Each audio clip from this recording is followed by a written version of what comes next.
Hello, and welcome back to the Electronic Intifada's live stream for Thursday, January 22nd. Thank you for tuning in. I'm Nora Barrows-Friedman with my colleagues Ali Abunimah, Jon Elmer, Asa Winstanley, and Tamara Nassar. It's day 839 of Israel's genocide in Gaza. Coming up, Ali will talk about the official inauguration of U.S. President Donald Trump's so-called Board of Peace. Marketed as promoting peace and reconstruction, this new U.S.-controlled apparatus amounts to a cover for continuing genocide, while glorifying its chairman for life. We'll take a closer look on today's program. Journalist and academic Ahmed al-Najjar will join us from Gaza to talk about the situation there, including Israel's massacres on Wednesday of 11 Palestinians, including 3 journalists, and his reaction to the so-called Board of Peace. Later on in the program, Jon will report on some new footage of the Qassam Brigade's media chief Abu Ubaidah, Hudayfa al-Khalut, released as part of the resistance group's Moons of the Flood series, acknowledging its fallen soldiers from the Battle of Al-Aqsa Flood. But first, let's take a look at the news. Here's a brief summary of some of the latest developments this week in Palestine. Israel continues to kill and injure Palestinians across the Gaza Strip, while the Israeli blockade remains firmly in place despite more than 100 days since the so-called ceasefire was agreed upon in October 2025. On Wednesday, 11 Palestinians were killed and 6 were injured in a series of attacks on Gaza, including an airstrike targeting a vehicle carrying 3 journalists, all of whom were killed. Al Jazeera reported that Anas Ghunaim, Abdul Rauf, and 𝐓𝐡𝐞 𝐄𝐥𝐿 were documenting developments on the ground in central Gaza, near the so-called Netzarim corridor, when an Israeli strike hit the car. A 4th person was also killed in the attack, an Al Jazeera team on the ground reported. Video footage by reporter Osama Kahlout showed the bombed-out vehicle by the roadside, smoke still rising from the wreckage. The reporters worked for the Egyptian Committee for Gaza Relief, which supervises Egypt's relief work in Gaza, and were filming a newly established displacement camp. Israeli Army radio, citing an Israeli security source, said that the Israeli Air Force had targeted a vehicle in central Gaza, claiming that its occupants were using a drone to collect intelligence on army forces. The Gaza government media office said that as of Wednesday, the number of reporters and media workers killed since the beginning of the genocide has now risen to 260. 5 other Palestinians were killed across Gaza on Wednesday, according to the Gaza Health Ministry, including in an Israeli attack in central Gaza, where 3 Palestinians, including a child, were killed in eastern Deir Balah. And in southern Gaza, a 13-year-old child, Mutassim al-Sharafi, was shot and killed by Israeli soldiers. Citing hospital staff, the Associated Press reported that the child was shot while collecting firewood in the eastern town of Bani Suhaila. Reporter Samer al-Boji recorded footage of Mutassim's family grieving over his body, their hands and faces covered in their child's blood. Ahmed al-Najjar will have more on the Wednesday massacres across Gaza coming up later in the show. On Monday, January 19th, a 17-year-old boy, Hussein Abu Sabla, was shot and killed by Israeli soldiers in eastern Khan Yunis. Israeli soldiers shot and injured several children this week. Fares Afanna, the director of emergency and medical services in Gaza, reported that a 14-year-old girl was among a group of people wounded by random Israeli sniper fire that targeted tents for displaced families in northern Gaza on Tuesday. Afana said that emergency crews operating with severely limited capacity and damaged ambulances transported 4 injured people using the only functioning emergency vehicle in the north, including 2 in critical condition from the Beit Lahia area, and later evacuated 2 more overnight, one of them, the 14-year-old girl, to hospitals in Gaza City. Israeli gunfire injured a Palestinian child sheltering at the Halawa school in Jabalia in northern Gaza on January 17th. Wafa news agency said that the attack coincided with airstrikes east of Gaza City, as well as shelling of Deir Balah and al-Burej refugee camp. Gunfire from Israeli military vehicles also resumed east of Khan Yunis and north of Rafah. In a statement on the passing of 100 days since the so-called ceasefire was agreed upon, the Gaza government media office affirmed on Tuesday that Israel has violated the agreement approximately 1,300 times and that nearly 500 Palestinians have been killed. Among the violations were 430 shootings, 66 incursions by vehicles into neighborhoods and residential areas, 604 bombings and targeted attacks, and 200 demolitions of houses and various buildings. Israel's compliance rate for the amount of aid and commercial trucks is around just 43%. Only 13% of the necessary amount of fuel trucks have entered Gaza to operate bakeries, vehicles, and generators. Jon will have more on Israel's violations later on in the program. At least 2 children have died due to hypothermia as Israel's blockade on proper shelters and caravans remains in place with no end in sight. Last week, the Gaza government media office reported that 127,000 of the 135,000 tents in displacement camps have been rendered unusable because of the recent extreme weather. Al Jazeera's Tarek Abu-Azzoum told the network on Monday that, quote, hundreds of thousands of displaced families are still living in torn tents and roofless homes exposed to the rain and cold and the freezing nights. On January 20th, a 7-month-old child, Shatha Abu Jarad, died due to the severe drop in temperatures in Gaza, according to Mahmoud Basal, the spokesperson for the Palestinian Civil Defense. Basal warned that thousands of children remain at serious risk as the Israeli occupation, backed by the United States, continues to block the entry of caravans, safe shelters, heating supplies, and sustainable construction materials, forcing families to survive winter inside torn tents with no protection. Excuse me. Basel said that these deaths are preventable and called for immediate international action before more children lose their lives. On January 17th, a 4-week-old infant, Aisha Ayesh al-Agha, died from hypothermia in Khan Yunis. As Israel continued its attacks across Gaza, the Israeli army dropped leaflets onto the tents of dozens of displaced families in Bani Suhaila, east of Khan Yunis, earlier this week, ordering Palestinians to leave. A resident from the Bani Suhaila area said that the expulsion orders impact at least 70 families living in tents and homes, some of which are partially damaged. Quote, "We have fled the area and relocated westward. It is maybe the 4th or 5th time the occupation expanded the yellow line since last month," the man told the Reuters news agency by phone from Khan Yunis. Each time they move it around 120 to 150 meters inside the Palestinian-controlled territory, swallowing more land, he said. Ismail al-Tawabta, director of the Gaza government media office, told Reuters that the Israeli military had expanded the area under its control in eastern Khan Yunis 5 times since the ceasefire, forcing the displacement of at least 9,000 people. Quote, "On Monday, January 19th, 2026, the Israeli occupation forces dropped warning leaflets demanding the forced evacuation of the Bani Suhaila area in eastern Khan Yunis Governorate, in a measure that falls within a policy of intimidation and pressure on civilians," the Webta said.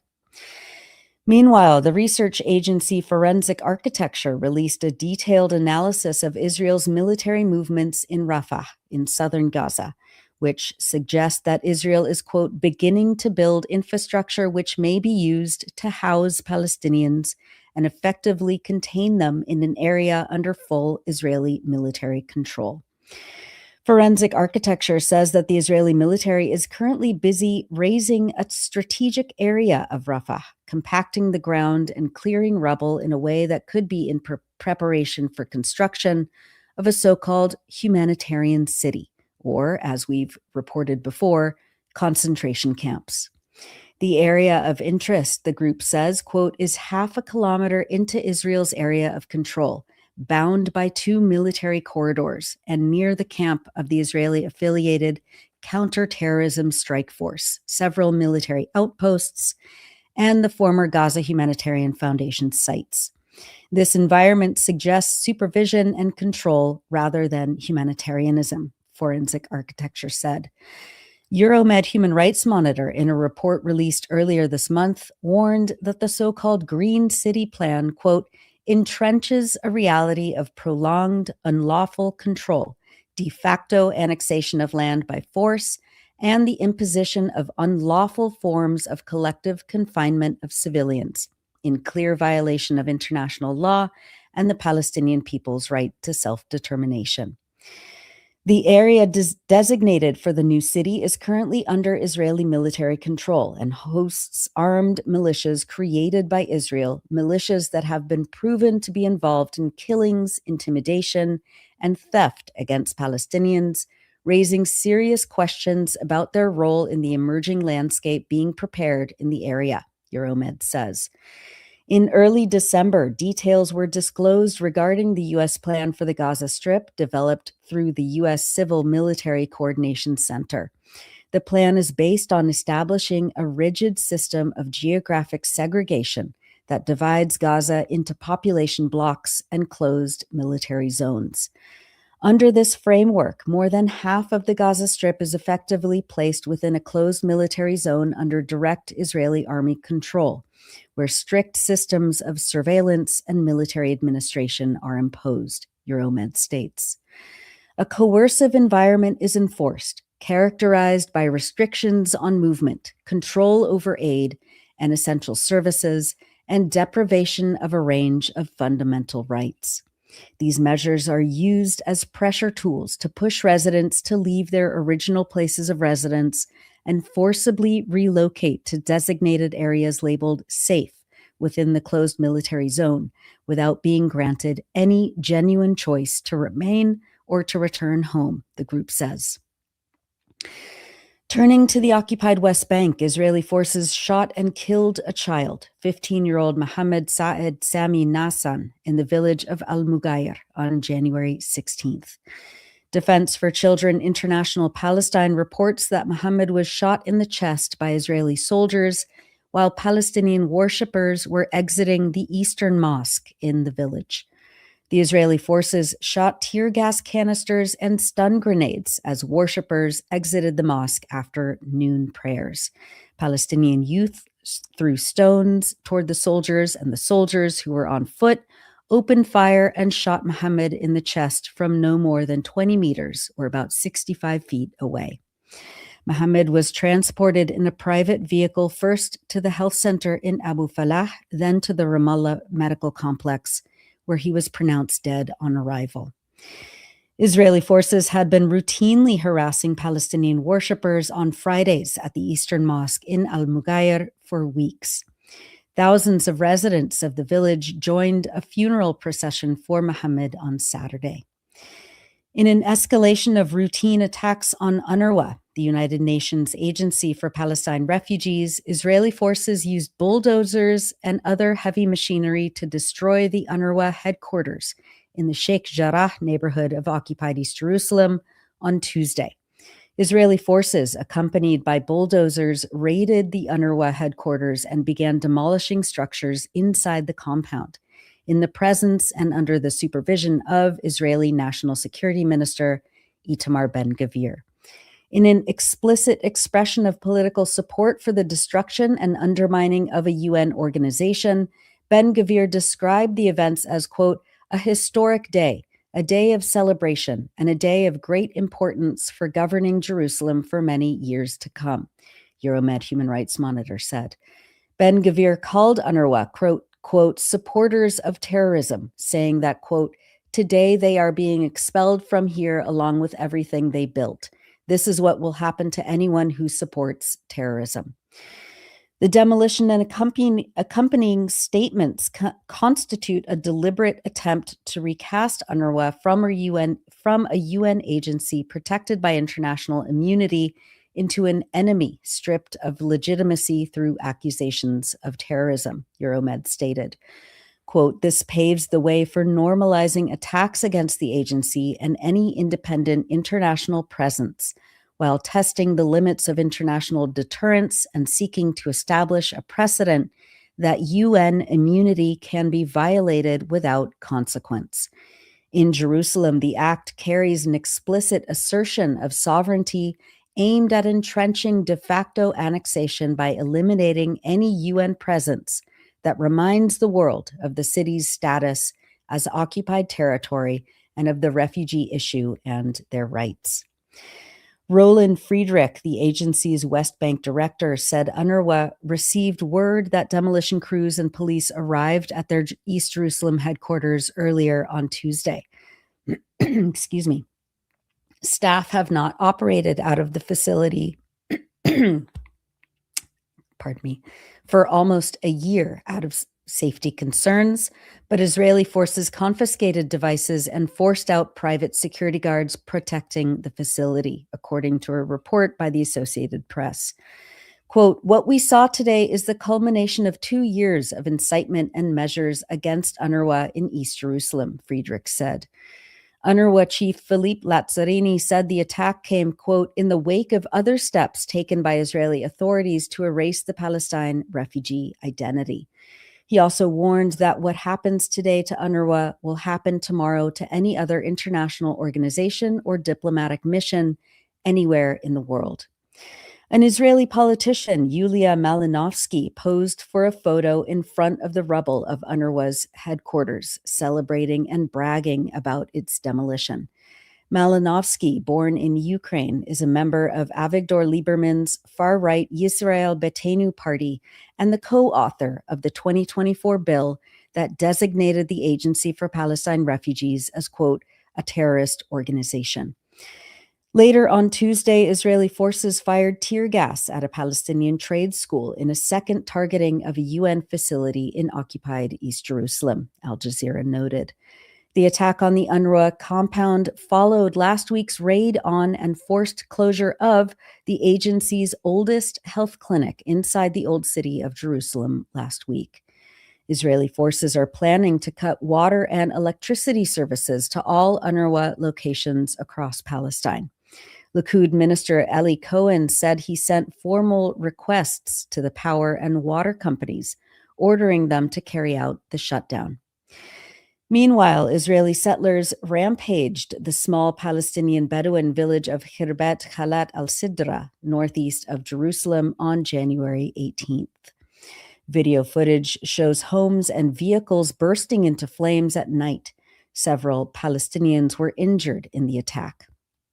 And in a report for the Electronic Intifada, journalist Zaanoun Tahan investigated plans for a new wall that the Israeli military is building deep inside the occupied West Bank.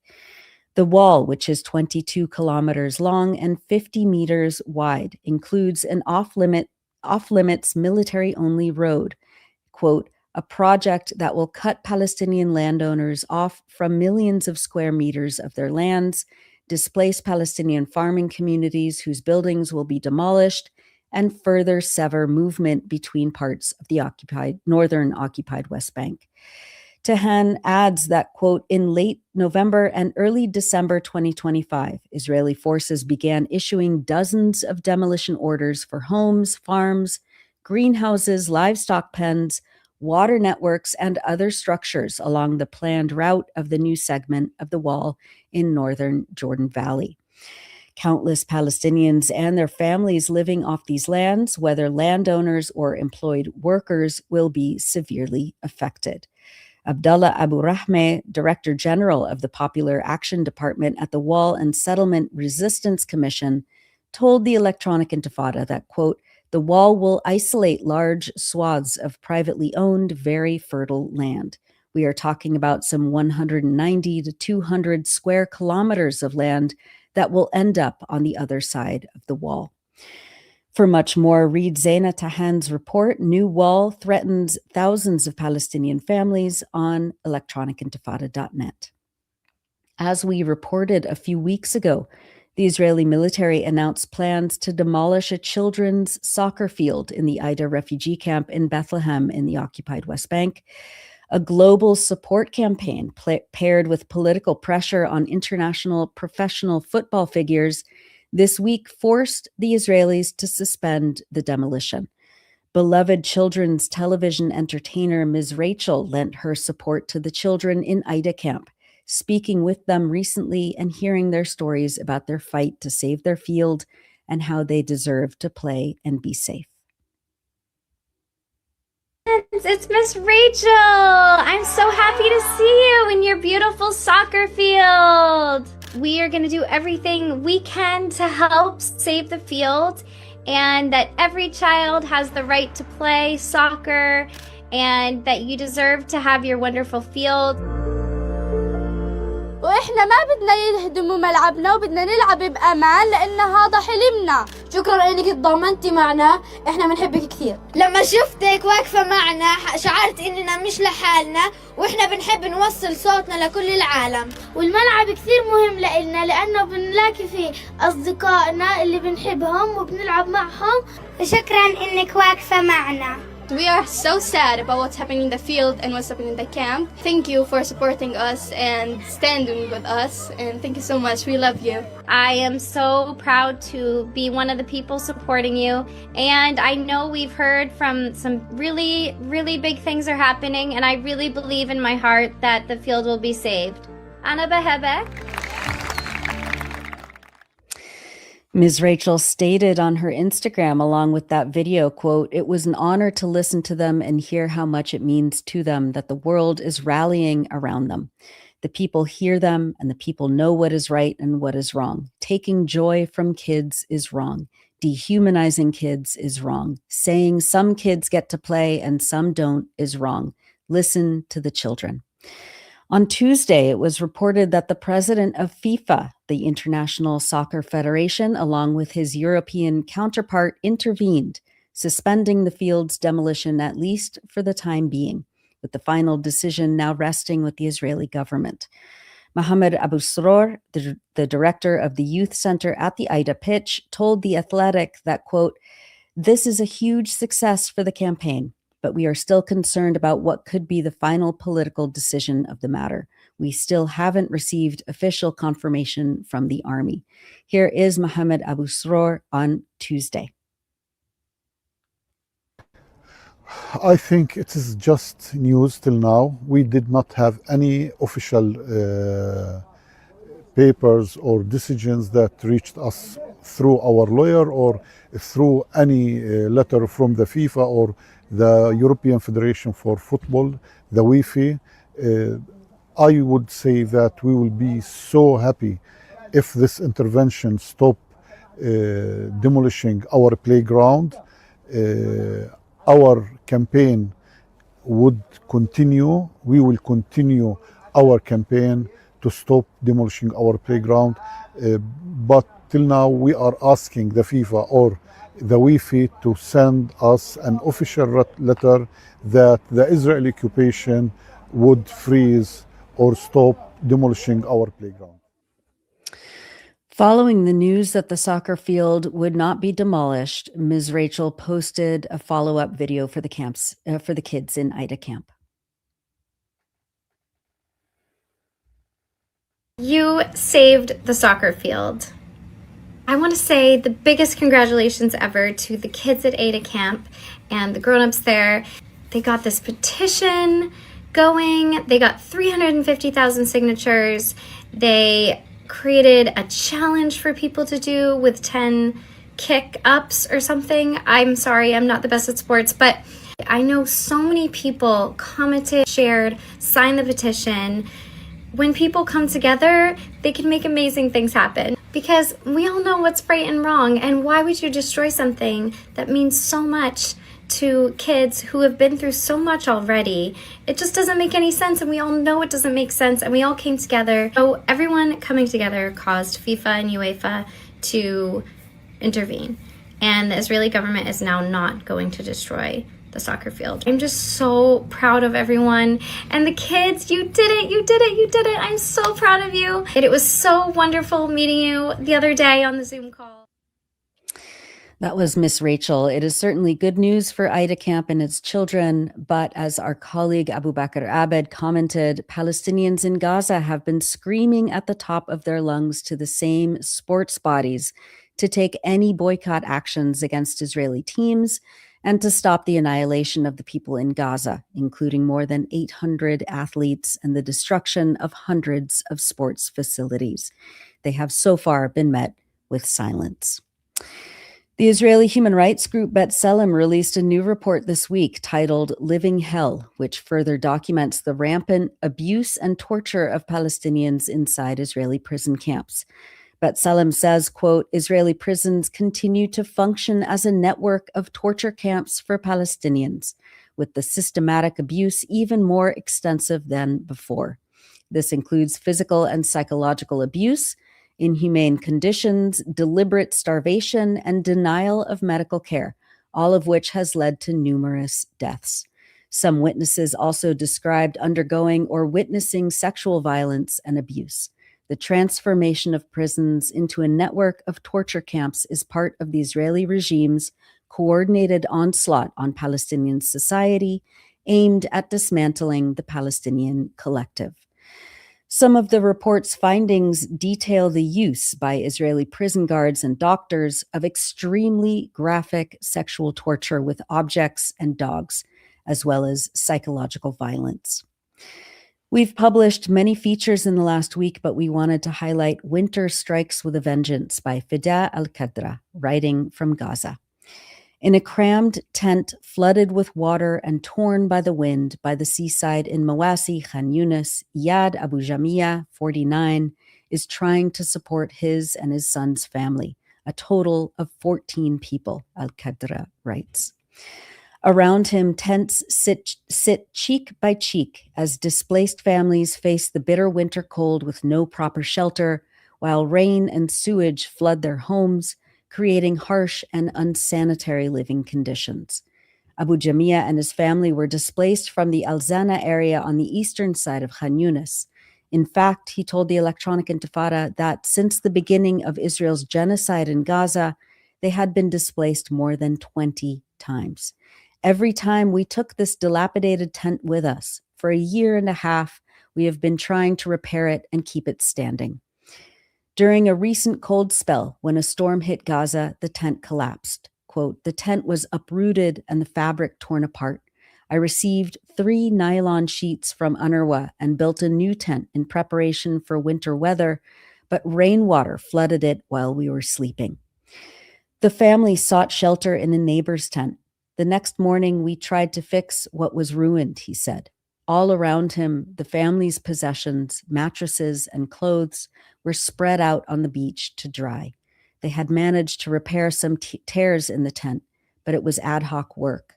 They need help as winter deepens, Abu Jamia said. That, however, is yet to come.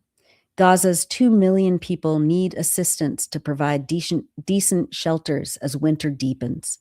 Already, several people, among them children and at least 4 babies, have died as a result of cold weather and inadequate shelters. But international organizations are themselves dependent on Israel to open crossings, and Israel continues to block or delay the delivery of aid and humanitarian goods, including tents. Even the UK was moved to protest in December that tents it had supplied were delayed for over a year. Those are excerpts from Winter Strikes with a Vengeance by Fida al-Qadra, writing from Gaza on electronicintifada.net. And now, as we always do, we wanted to highlight people expressing joy, determination, and resilience across Palestine and around the world. In Gaza, a boy who goes by Ahmed the Little Farmer, along with his cat Simba, make videos showing the care and cultivation of plants despite constant displacement and attacks. Earlier this month, Ahmed and his cat were happy to find a new gardening tool. Ahmed says, quote, "I'm Ahmed the Little Farmer with my friend Simba. I want to show you something I've been looking for a long time, and I finally found it, a watering can. What do you think? Is it nice or not? I'm sure my plants will be very happy with it." أصدقاء بدي أفريكم إشي بقيت أدور عليه من زمان وأخيرا لقيته هو بريق رأي كيف حلو ولا لا اكتبولي بالتعليقات وأكيد نباتاتي راح تفرح عليه لا تنسوا تتابعوني أنا أحمد مزارع صغير صديق سيمبا.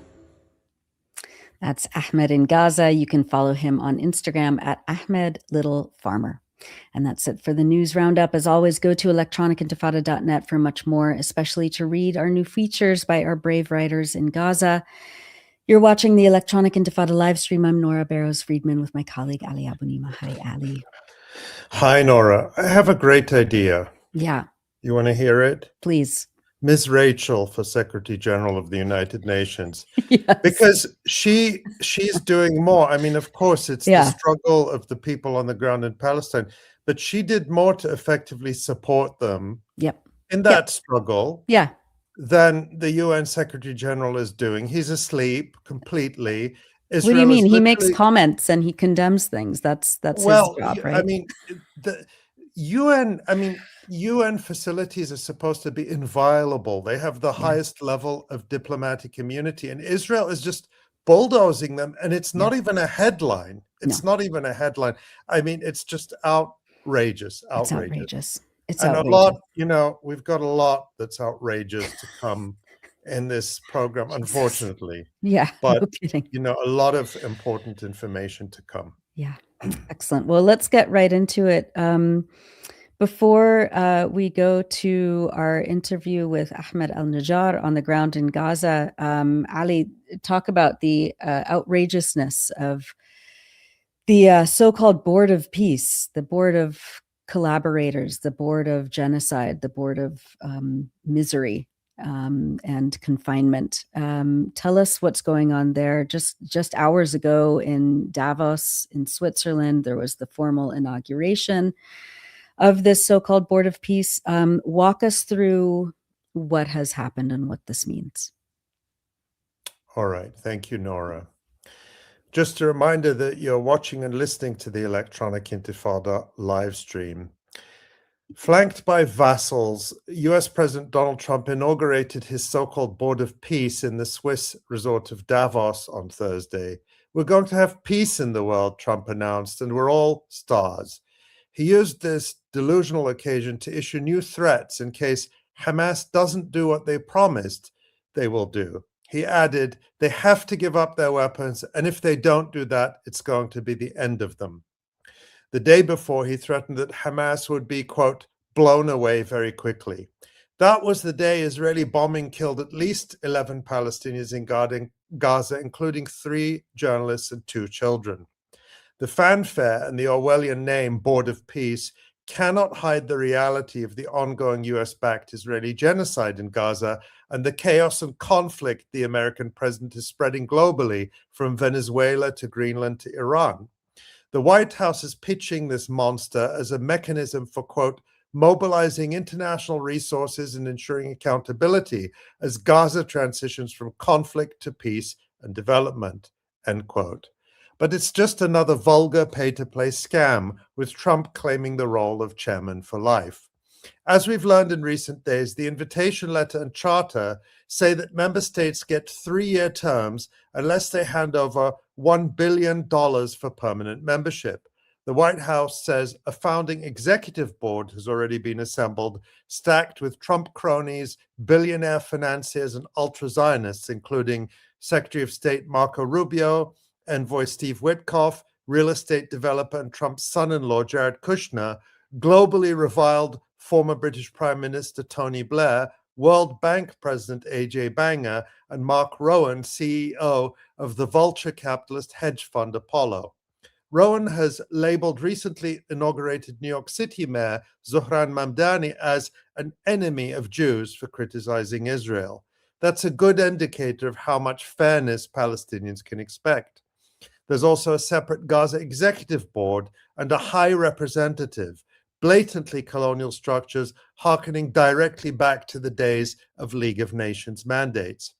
The White House also states that American General Jasper Jeffers has been appointed commander of the so-called International Stabilization Force to, quote, establish security, preserve peace, and establish a durable, terror-free environment.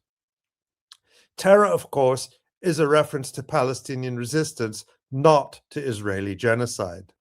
This unaccountable force, whose makeup remains a mystery, will, according to the White House, lead security operations and support comprehensive demilitarization.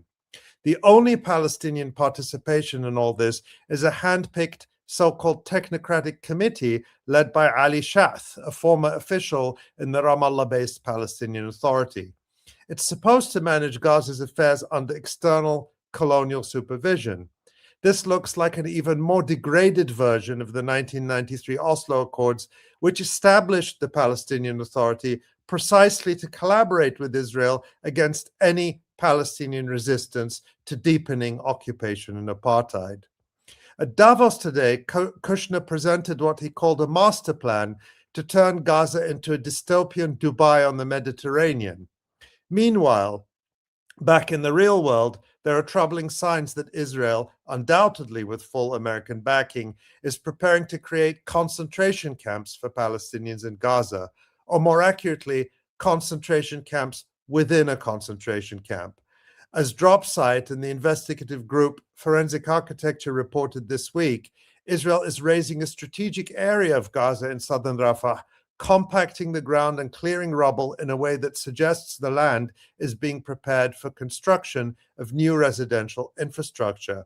The location on the northern edge of what Israeli Defense Minister Israel Katz first announced in July would be a planned humanitarian city that would eventually house the entire population of the Gaza Strip, the report states.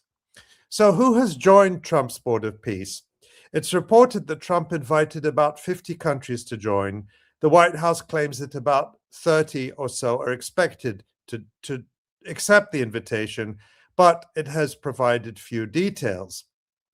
One leader who has accepted the invitation is none other than Israeli Prime Minister Benjamin Netanyahu, a fugitive from the International Criminal Court charged with crimes against humanity. He ordered and has provided over the slaughter of at least tens of thousands of Palestinians in Gaza in the ongoing genocide, launched an unprovoked war of aggression against Iran. He continues to occupy and bomb Syria and Lebanon. Netanyahu also murdered the prime minister and Syrian ministers in Yemen, among countless other crimes. And this genocidaire's government just seized and demolished the headquarters of UNRWA, the UN Agency for Palestine Refugees in occupied East Jerusalem.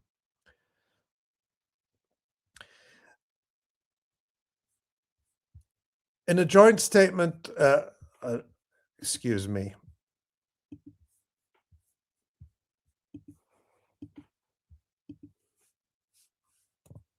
I apologize. There's a glitch in my notes.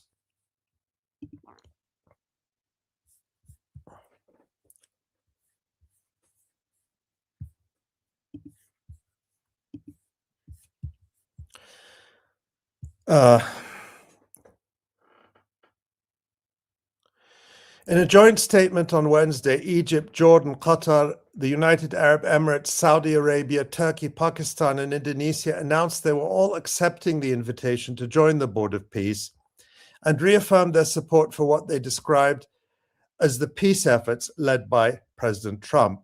They will now presumably take their seats at the table with the fugitive Netanyahu, at least metaphorically speaking, although Netanyahu has not traveled to attend Trump's signing ceremony. And some media reports suggest this is because Netanyahu fears that he could be arrested in Switzerland, which is obliged to detain him as it is a member of the International Criminal Court. Other countries that have reportedly accepted Trump's invitation include Armenia, Morocco, Vietnam, Belarus, Hungary, Kazakhstan, and Argentina.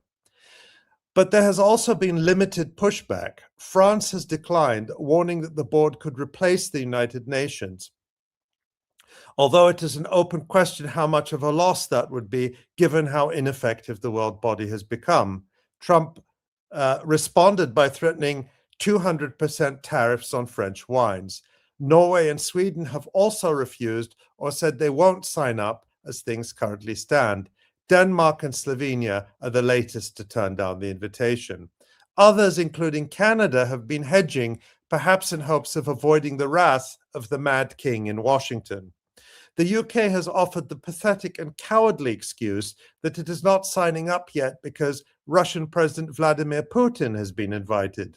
By that logic, shouldn't the UK withdraw from every organization in which Russia is currently a member, including the United Nations?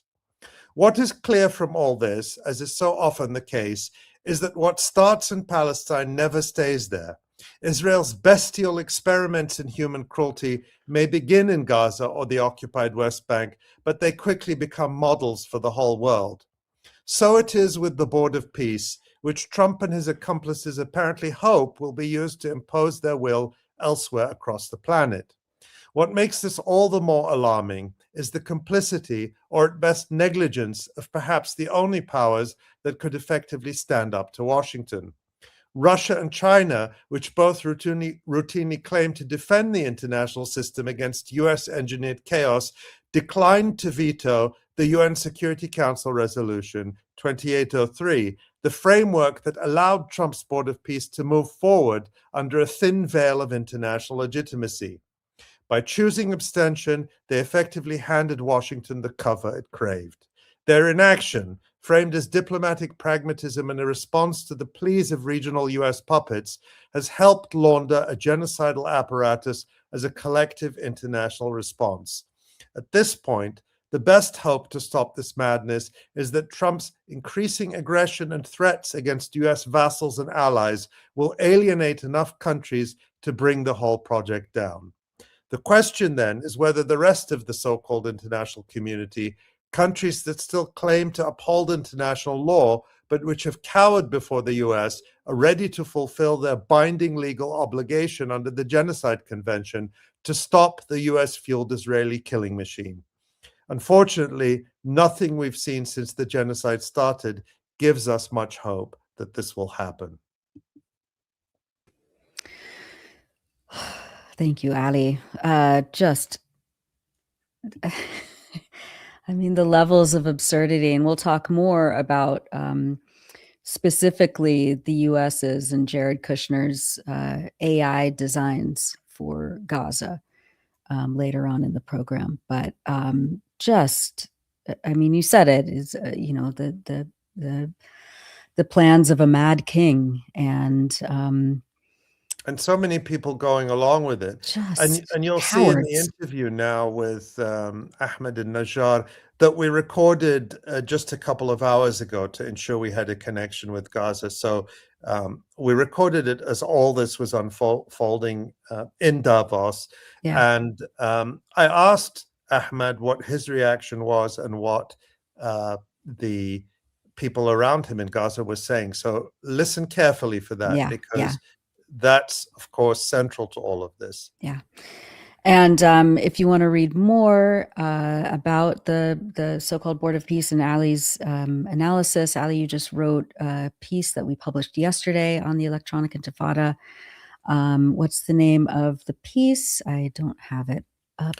Yeah, it's called Trump's Board of Peace, Billionaires, Cronies, and Genocidaires. And it's a version of the commentary I just gave, which, of course, I just added some of the latest developments to that too, so people can find it on the website.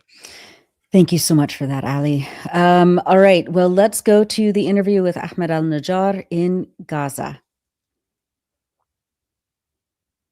You're watching and listening to the Electronic Intifada live stream. I'm Ali Abunimah.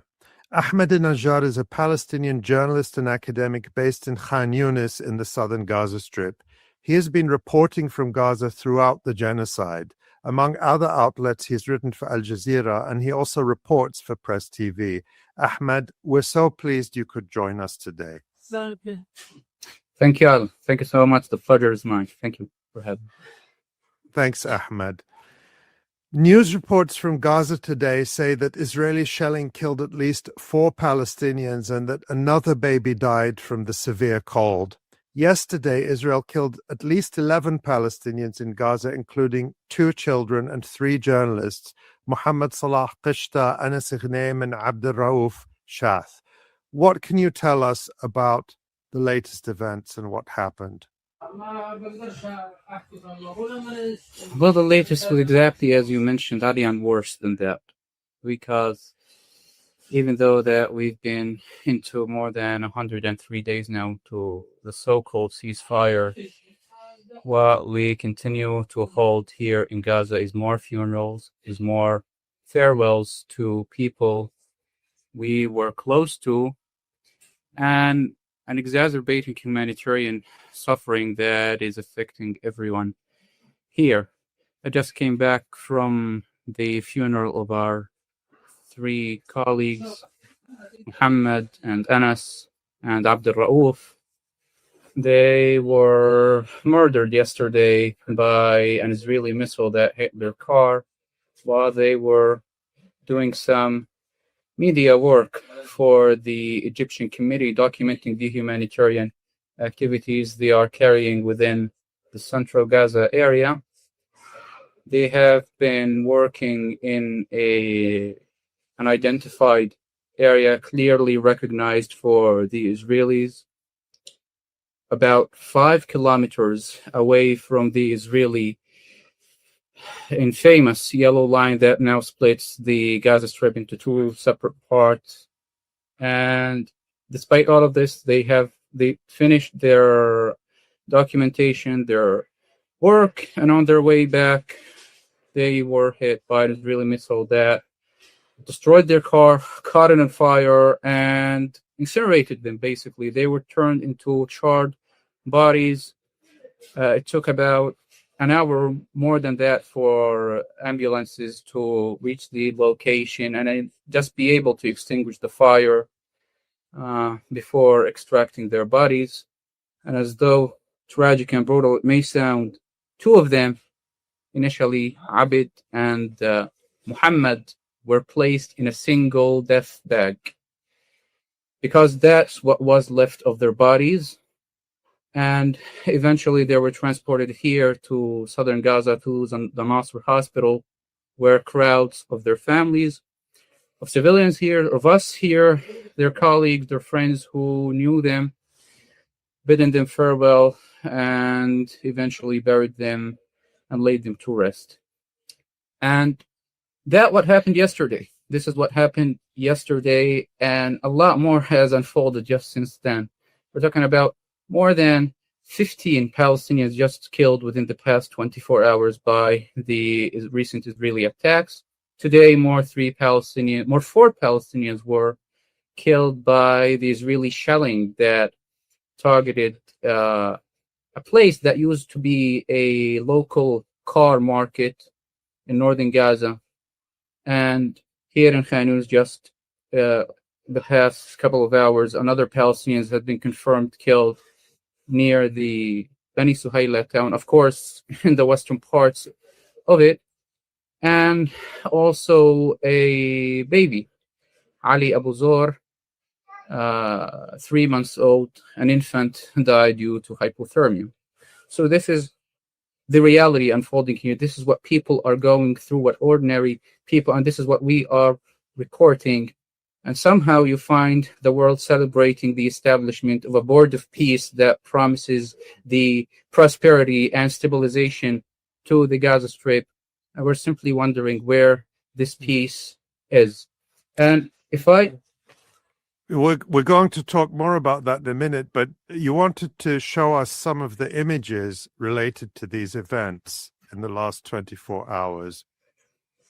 what I'm about to share is quite a introduction to the Israeli textbook of targeting and murdering, the essence of press and journalism inside the Gaza Strip. Just a small stories that will never suffice those who lived them their right to tell what they've been doing, what happened to them, and the huge loss we've had, and the great horror people have been put through. If I may start with a picture of journalist Mahmoud Wadi, who was killed on December the 2nd, 2025, about 50 days ago. Yep, this is Mahmoud holding the controller in his hand and flying around his drone, pretty confident and holding it to document the life in Gaza. This picture is years long old. Yeah.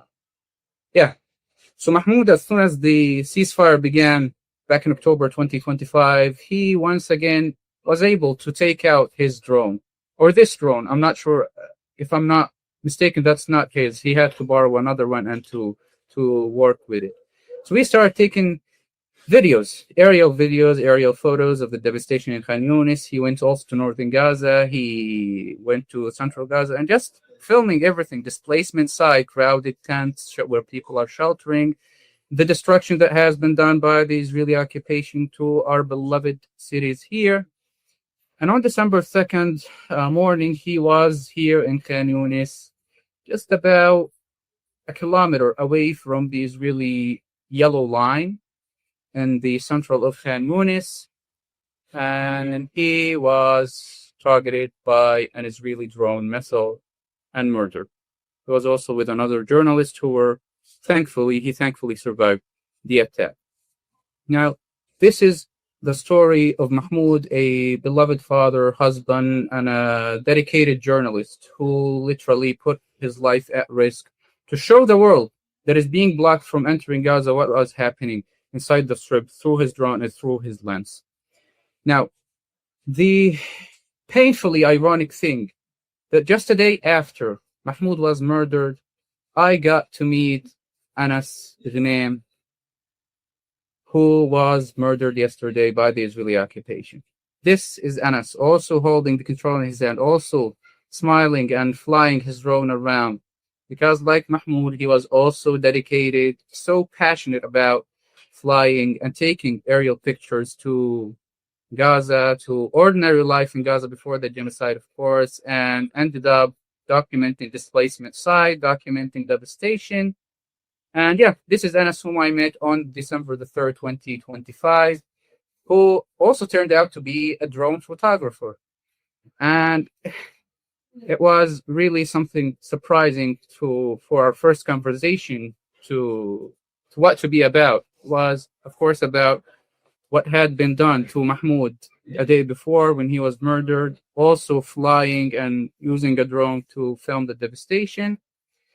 And I simply asked Anas, okay, so you're going around flying your drone and taking pictures. Don't you fear they kill you? Aren't you afraid they're coming for you, that you get killed while you are flying this tiny drone? And he said, come what may, basically. They know what I'm doing. What I'm doing is not a secret. It's not something that needs to hiding. I'm not afraid doing it. I'm simply documenting devastation. I'm documenting the reality on the ground. And he was mostly active about documenting the humanitarian work, for example, for local charities and also for internationally recognized official committees like the Egyptian Committee. And on that same day, I held his own drone. I told him, okay, let me see this drone. Let me do this thing, because I was still kind of upset and about what had happened to Mahmoud the day before.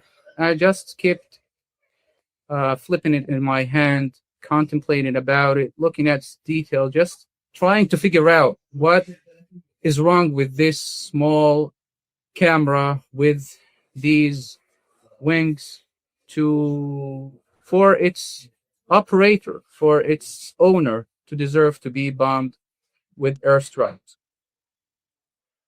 And this is what happened to us. It happens what we are afraid of, what we've been joking about.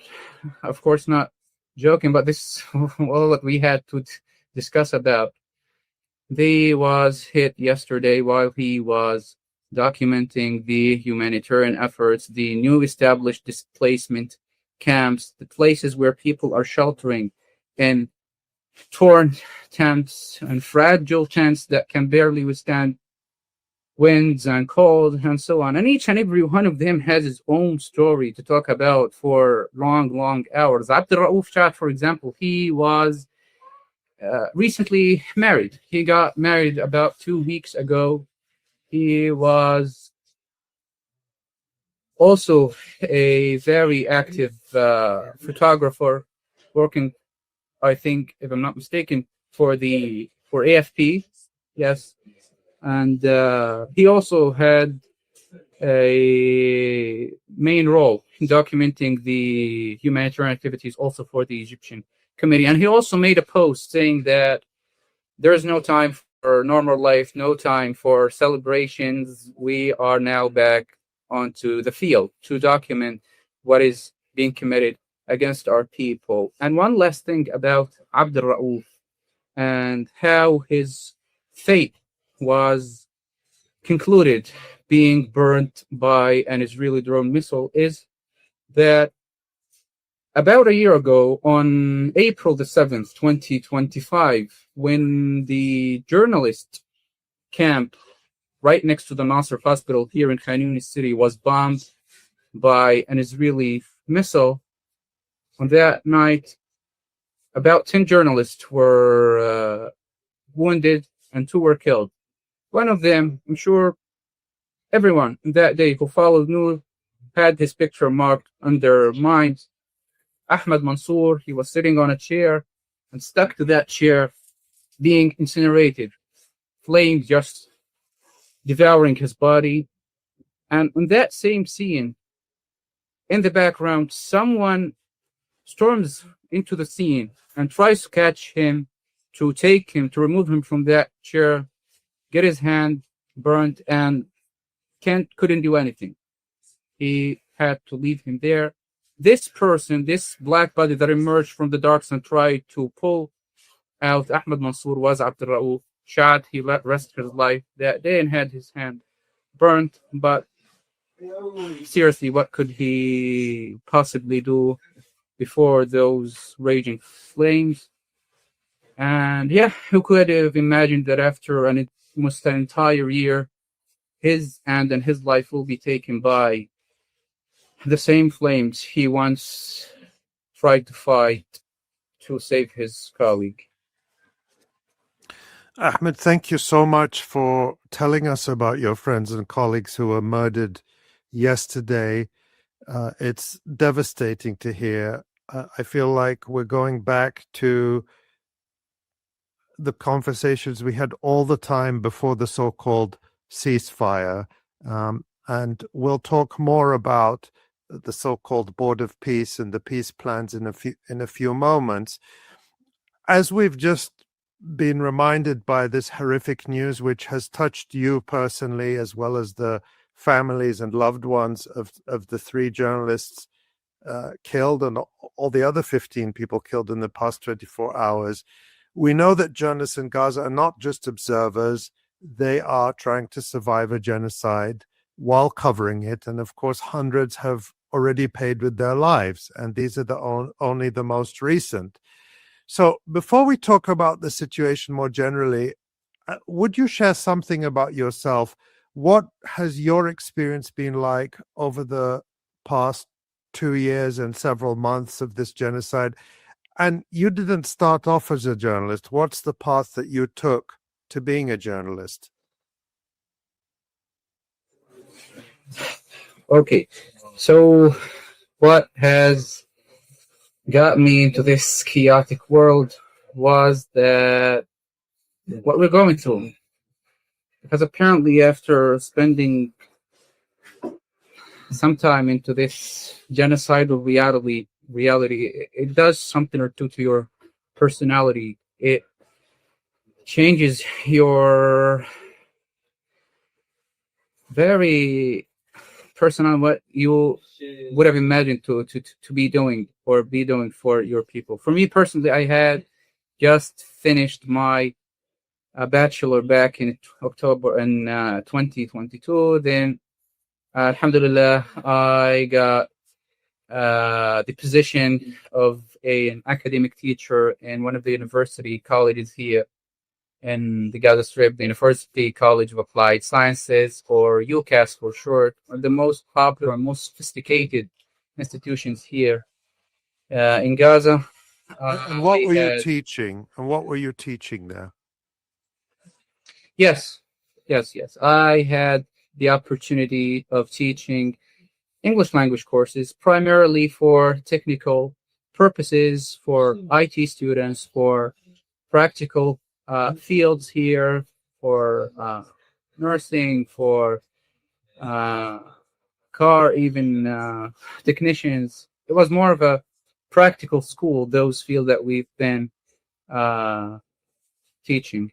But after a full year of working in UCAS and eventually have it like pretty much every other academic institution in Gaza destroyed and demolished, and complete suspension to the academic process here in the Gaza Strip, ended up being like any normal citizen, running from one place to another, taking your backpack on your back and trying to escape the madness and the chaotic reality that we've been put into. And for a while, I wasn't able even to access internet for long months, just being busy running from one place to another, from displacement round to another, before finally settling. I'm not sure if it's good to call it settling, but this is what I can only describe it, in one of the displacement rounds, and finally have connection to see how the world is going, to see how the genocide in Gaza was being covered, and to see that I can do something, that there is something that I have that can add to amplifying the voices of Palestine, even though that they had been already shown and broadcasted to the world enough horror and enough devastation, enough scenes of suffering. But somehow it's never enough. It's never enough to talk about, because every single day and every single hour there are new massacres, there are more atrocities committed by the occupation against our people, and each and every single one of them worth documenting, worth telling about. So I ended up posting and sharing what is happening before professionally entering this world of journalism, which I've never ever imagined going through.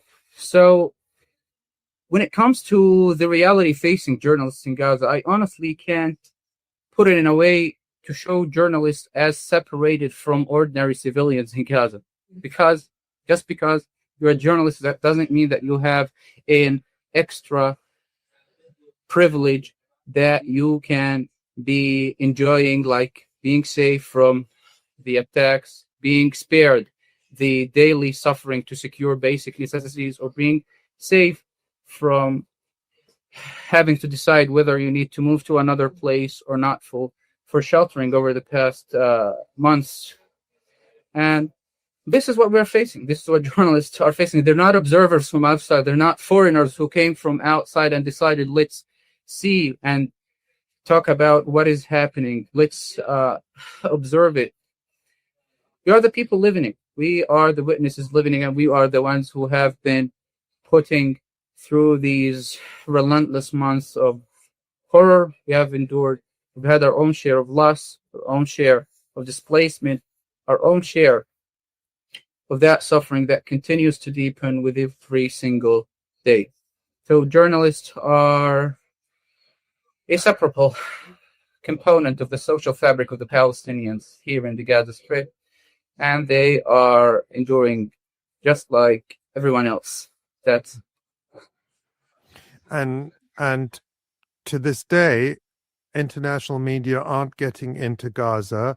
the international media, which I think doesn't show a great amount of respect for the Palestinian journalists in Gaza, still relies on them. As you pointed out, among the journalists murdered yesterday, among the agencies they worked for, it included the AFP, the French news agency, and CBS News, the American network. So they rely on Palestinian journalists without necessarily giving them the respect. For example, those same outlets still report the Israeli lies and claims associating these journalists with Hamas, their own journalists. I mean, of course, you know, which Israel uses as an excuse to carry out these crimes. I'll just move to the just next. to give you a glimpse to how simple it is to lose someone. On the day Mahmoud Wadi was murdered, I was literally on the phone coordinating to get his equipment because I use his camera and his microphone to film my reports. And the cameraman that I work with, I called him, told him, okay, are we doing this or not? We had a report about the struggle for Palestinians to get water. And he said, I'm on my way to the hospital. I was like, what's wrong? He said, Mahmoud was martyred. Mahmoud istashhad, just like that. They bombed him that morning. We've been together just a day before, and he simply vanished. So it's very, very simple to lose someone, just like that. Mahmoud Wadi was your friend and colleague, and I'm so sorry, Ahmed, that you and everyone in Gaza continues to experience this horror. And we know how tight-knit the community is in Gaza. People, all journalists, photographers, know each other, have been through horrors together, have lived through hell together, and have lost people very dear to them. So we're deeply, deeply sorry for that, Ahmed.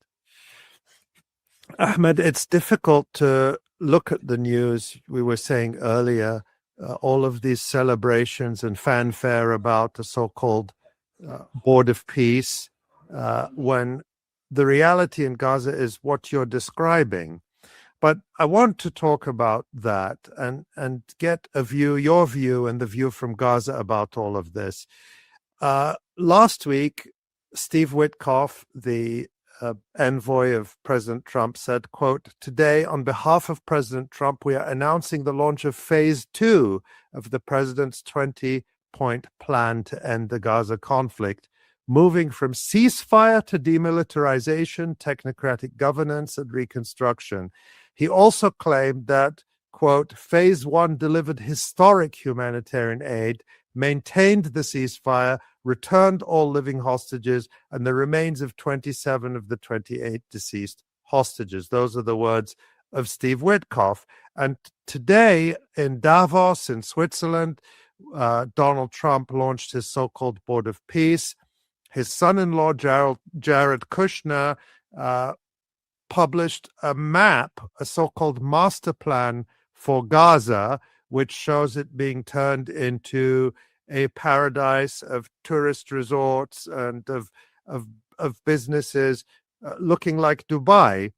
And at the same time, just in the past few days, Dropsite News and the investigative research group Forensic Architecture revealed from satellite pictures that Israel seems to be preparing land on the eastern side of the so-called Yellow Line, which it controls, to build a so-called humanitarian city.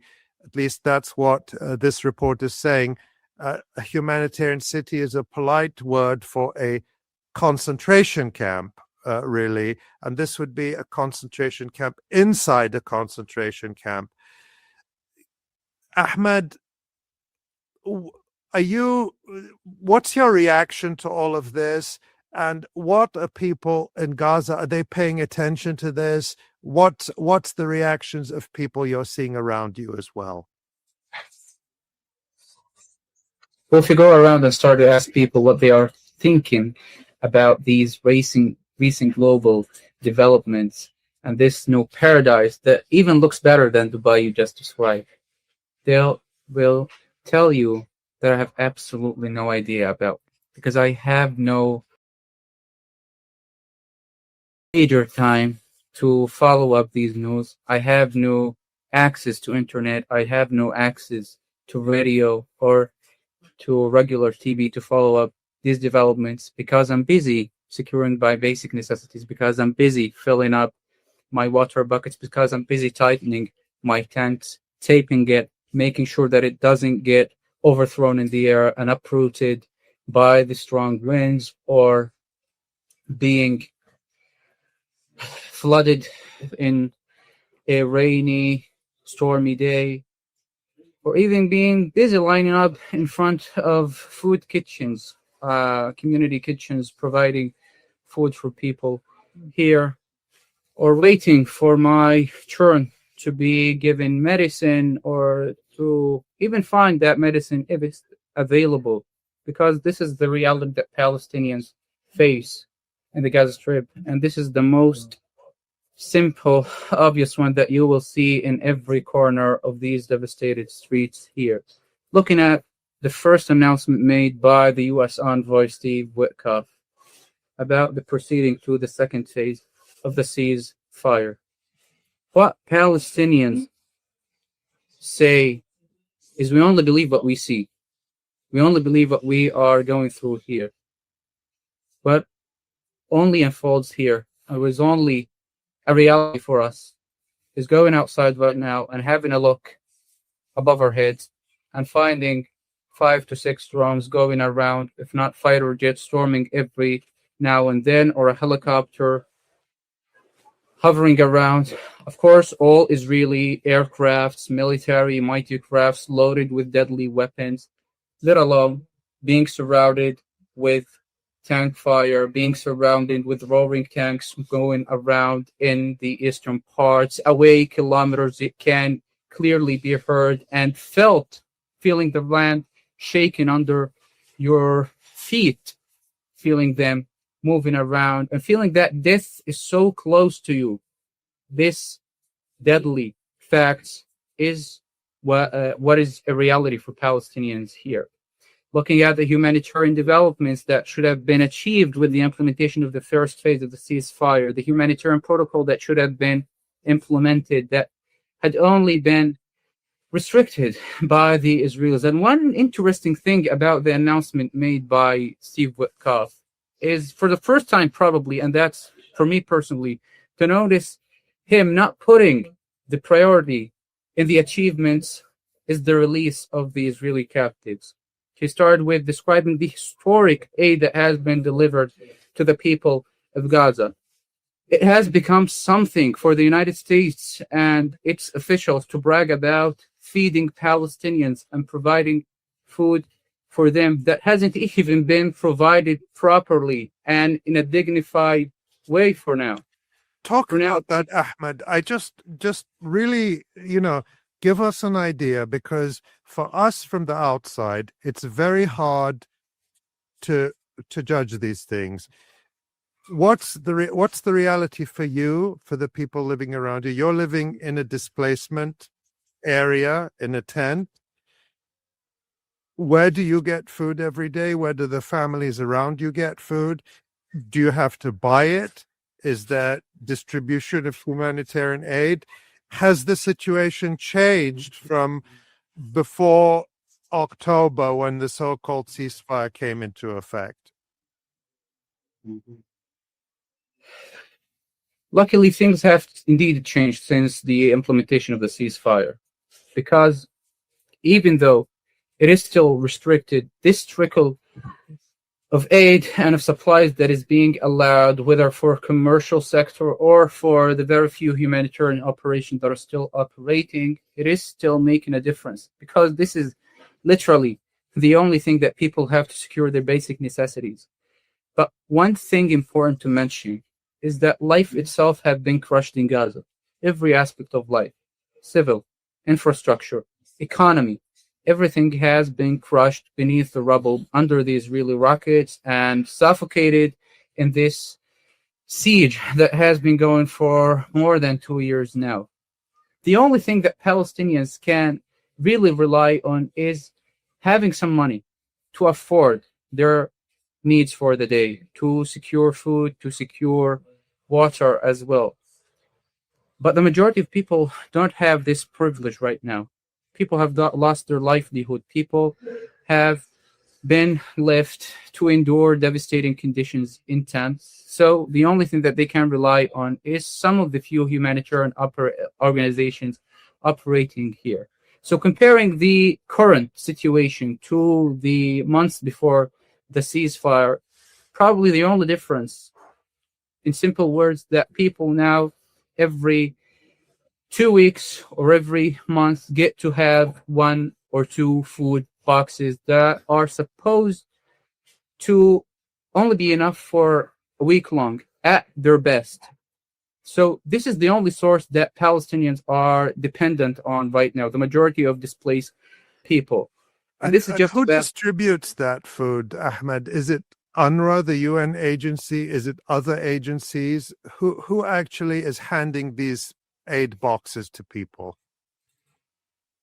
Well, getting these aid boxes in itself is something historical, because Israel has been restricting them and preventing these organizations from entering, limiting them, and now launching another war by revoking the licenses of dozens of these humanitarian organizations. But right now, those still operating, those still lucky to have their shipments being allowed to the Strip, like the World Food Program, like the Red Cross, and also the Yousef, also the Red Crescent, and also the very committee that had been targeted yesterday, the Egyptian committee that is officially recognized by the Israelis, and in addition to the Qatari and the UAE institution.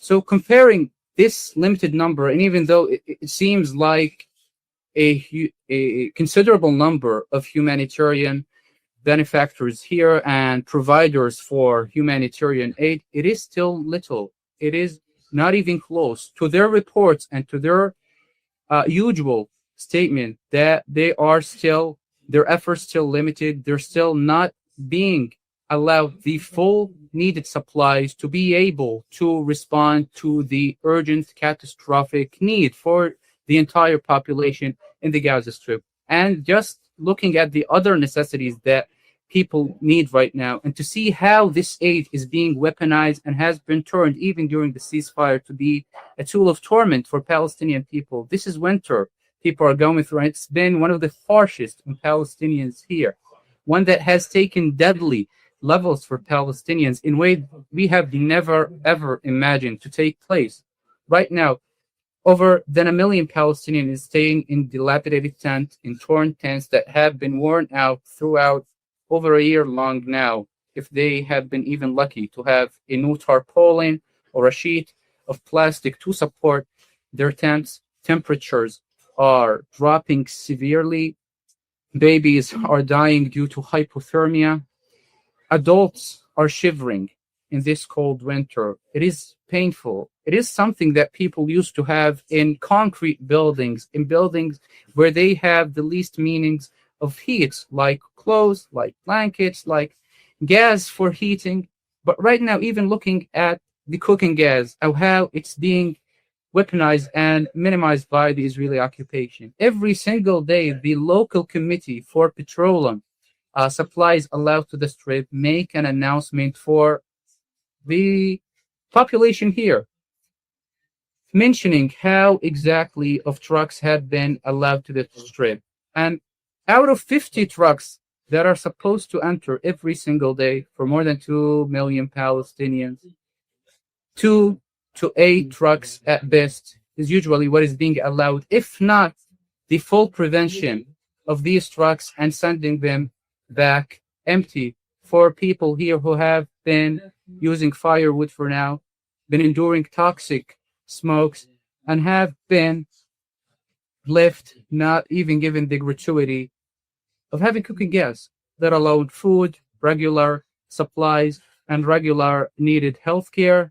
So this is the ceasefire we're talking about. This is a situation where humanitarian suffering has never ceased, has only been exacerbated, has turned into a tool for tormenting Palestinians. And another very horrific aspect of this winter, something that really turned into a terrifying thing that terrifies everyone here, is the new phenomena of collapsing buildings in the Gaza Strip. Throughout 2 years, more than 2 years, buildings, entire cities have been demolished under the mighty strikes by the occupation, fire bolts, and regular engineered demolition operations by the Israeli troops that are still even going till this moment.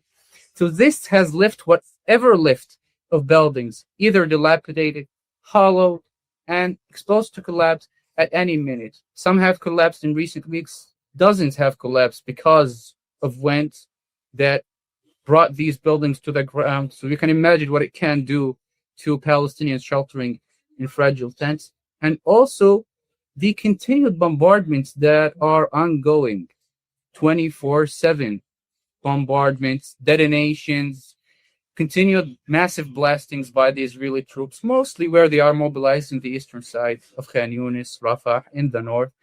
And these bombs, even though it's done kilometers away from what is left of buildings and people are sheltering in, it has huge repercussions, just shaking what is left of these buildings. And with every single day, this increases the chances and the vulnerability of these buildings to collapse. So even though these buildings are still standing, they can collapse at any minute, and people are just simply walking in the street having the fear of having a wall or a rock falling on their head and ending their lives. And this is a reality that happened in recent weeks and has already claimed the lives of many recently.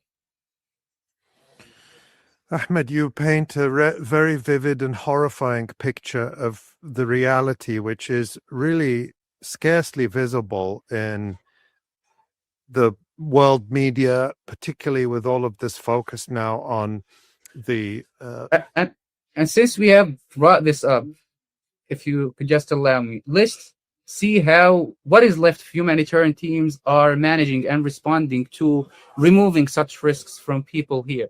Yesterday, there's been a video posted by the civil defense teams in Khan Yunis or in Gaza City, I'm not sure. But the point is that whether in Khan Yunis, whether in Rafah, whether in the north of the Gaza Strip, these have been a regular thing to see. Civil defense and first responders just working with a hammer, working with a shovel, tightening themselves with a rope, and trying to bring down what they can of risk, what is being exposed, what is seen as a threat for Palestinian people here, denied the entry of heavy machinery, denied the entry of heavy equipment, to just being able to remove the debris that has become a deadly cause for Palestinian people here, let alone the extraction of thousands who are still under the rubble, let alone the thousands that are still disappeared without any shred of clue about their whereabouts, while the Board of Peace is concerned about finding the corpse of one deceased captive.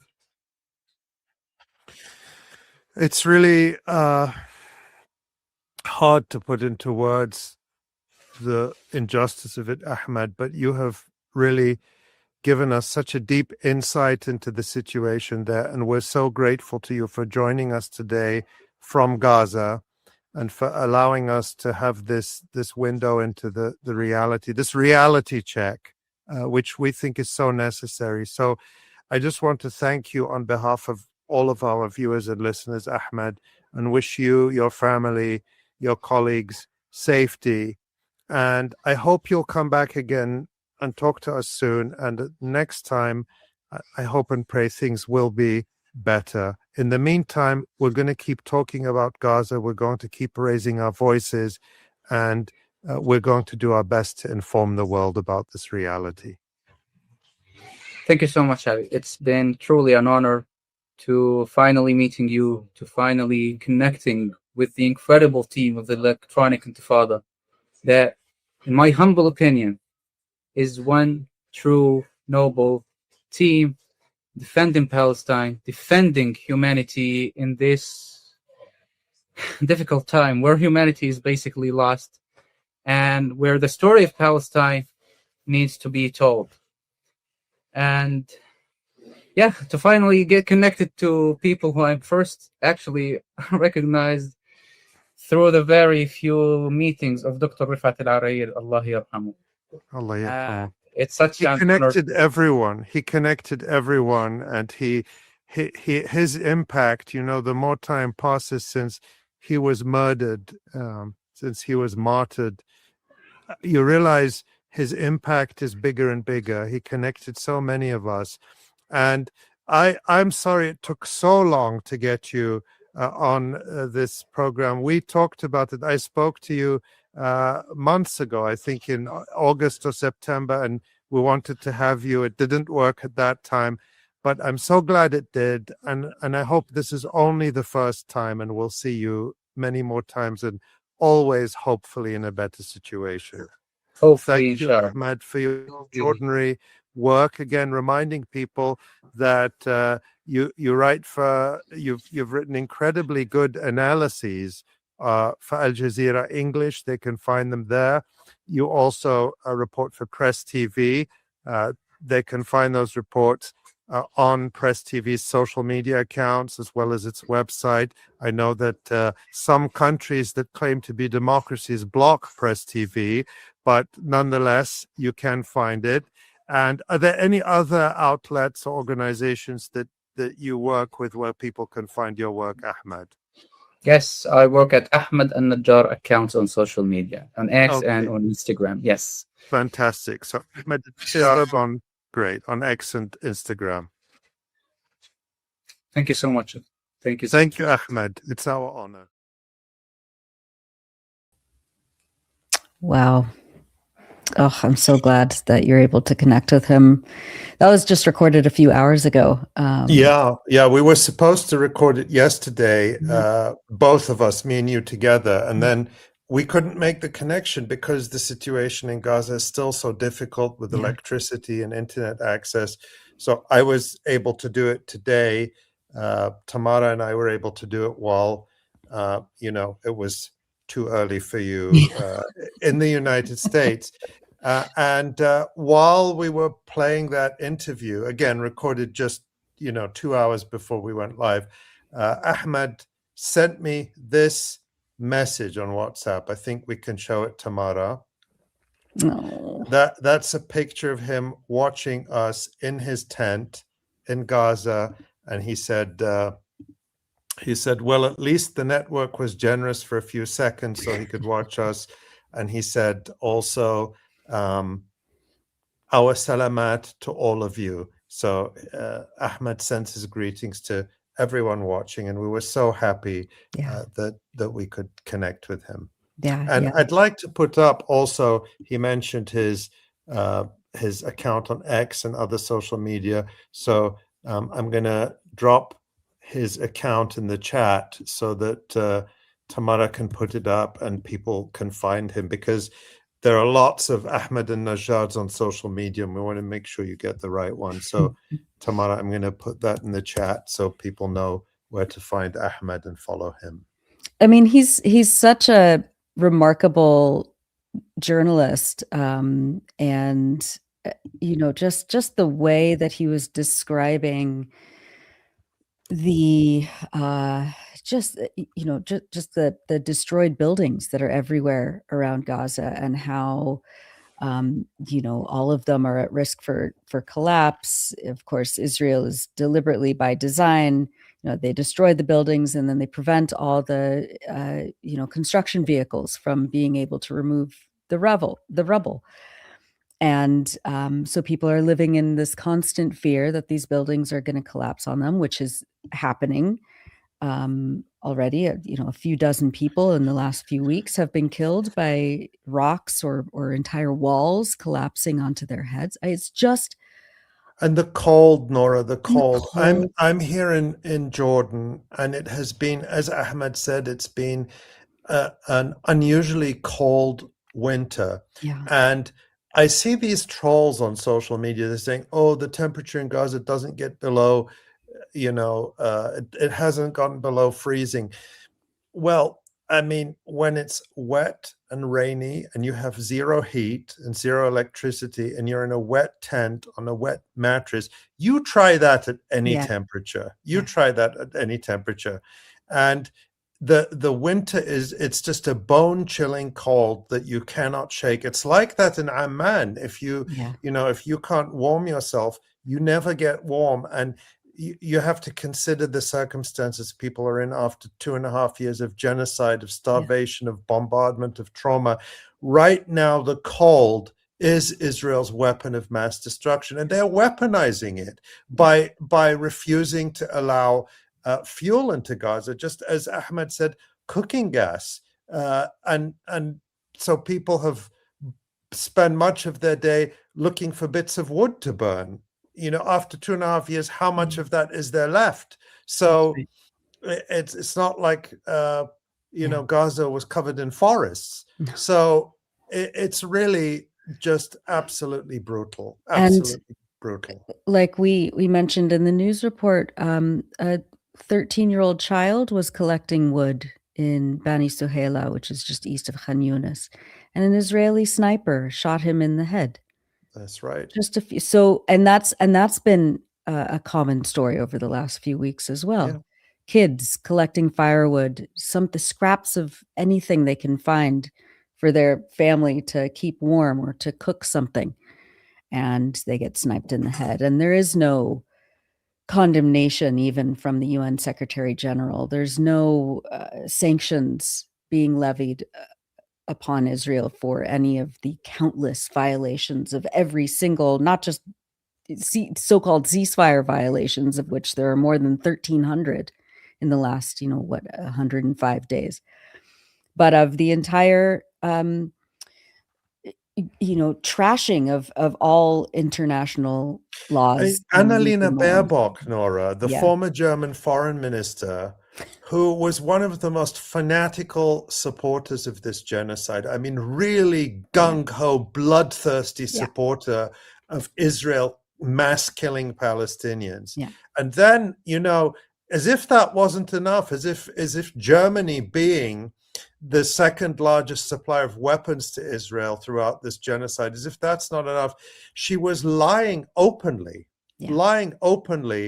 about seeing completely non-existent videos of Hamas fighters raping Israeli women in order to fuel, justify, and incite more killing and genocide. And now Annalena Baerbock is the president of the United Nations General Assembly, strutting around on the world stage, giving speeches about international law.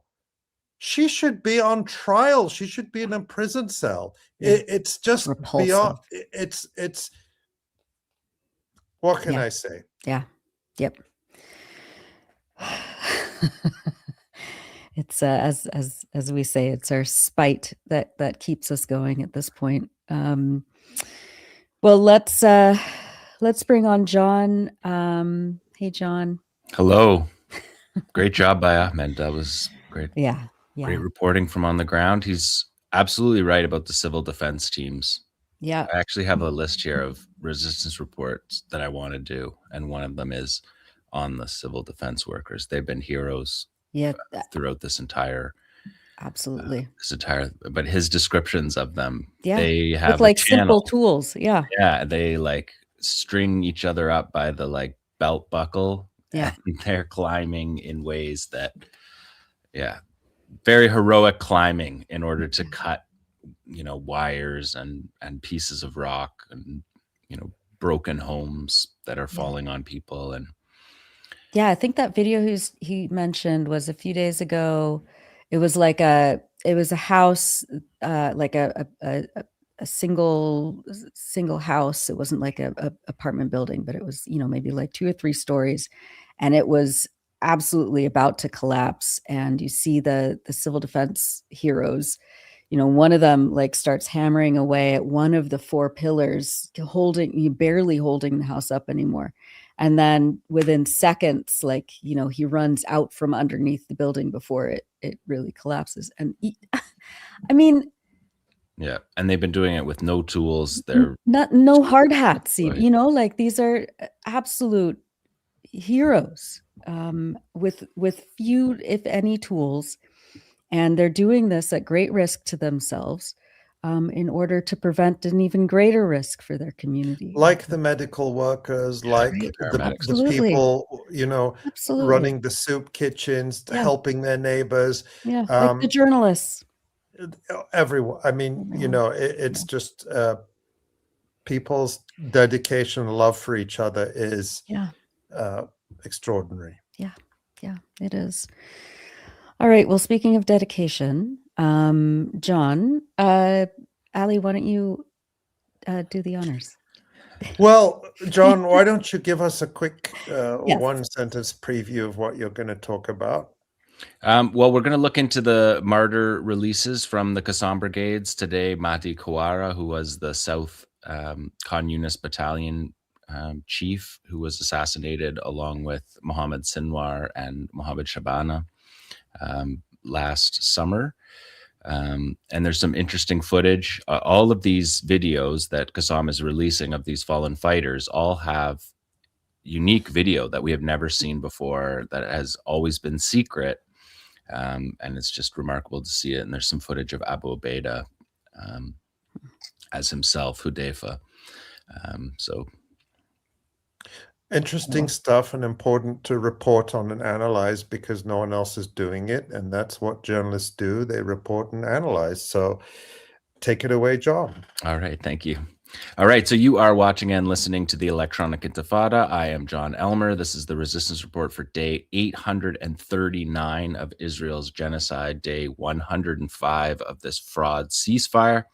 Just throw up a quick graphic here before I get into the martyr statements. There's a graphic from Hamas here that they released marking 100 days. And of course, everyone who's been listening to the show up till now knows that these numbers are out of date as soon as they're published, because this is an ongoing situation. Ahmed just reported on 15 more Palestinians killed in Gaza, including 3 journalists. Hamas here notes 1,298 violations, 428 direct fire at civilians, 66 incursions into civilian neighborhoods, 604 bombing and shelling of civilian homes, and 483 killed, 1,294 wounded. Again, those numbers are now out of date, but Hamas remarks that the international silence encourages the continuation of the violations and complicates the chance of establishing any future agreement, which, as a one statement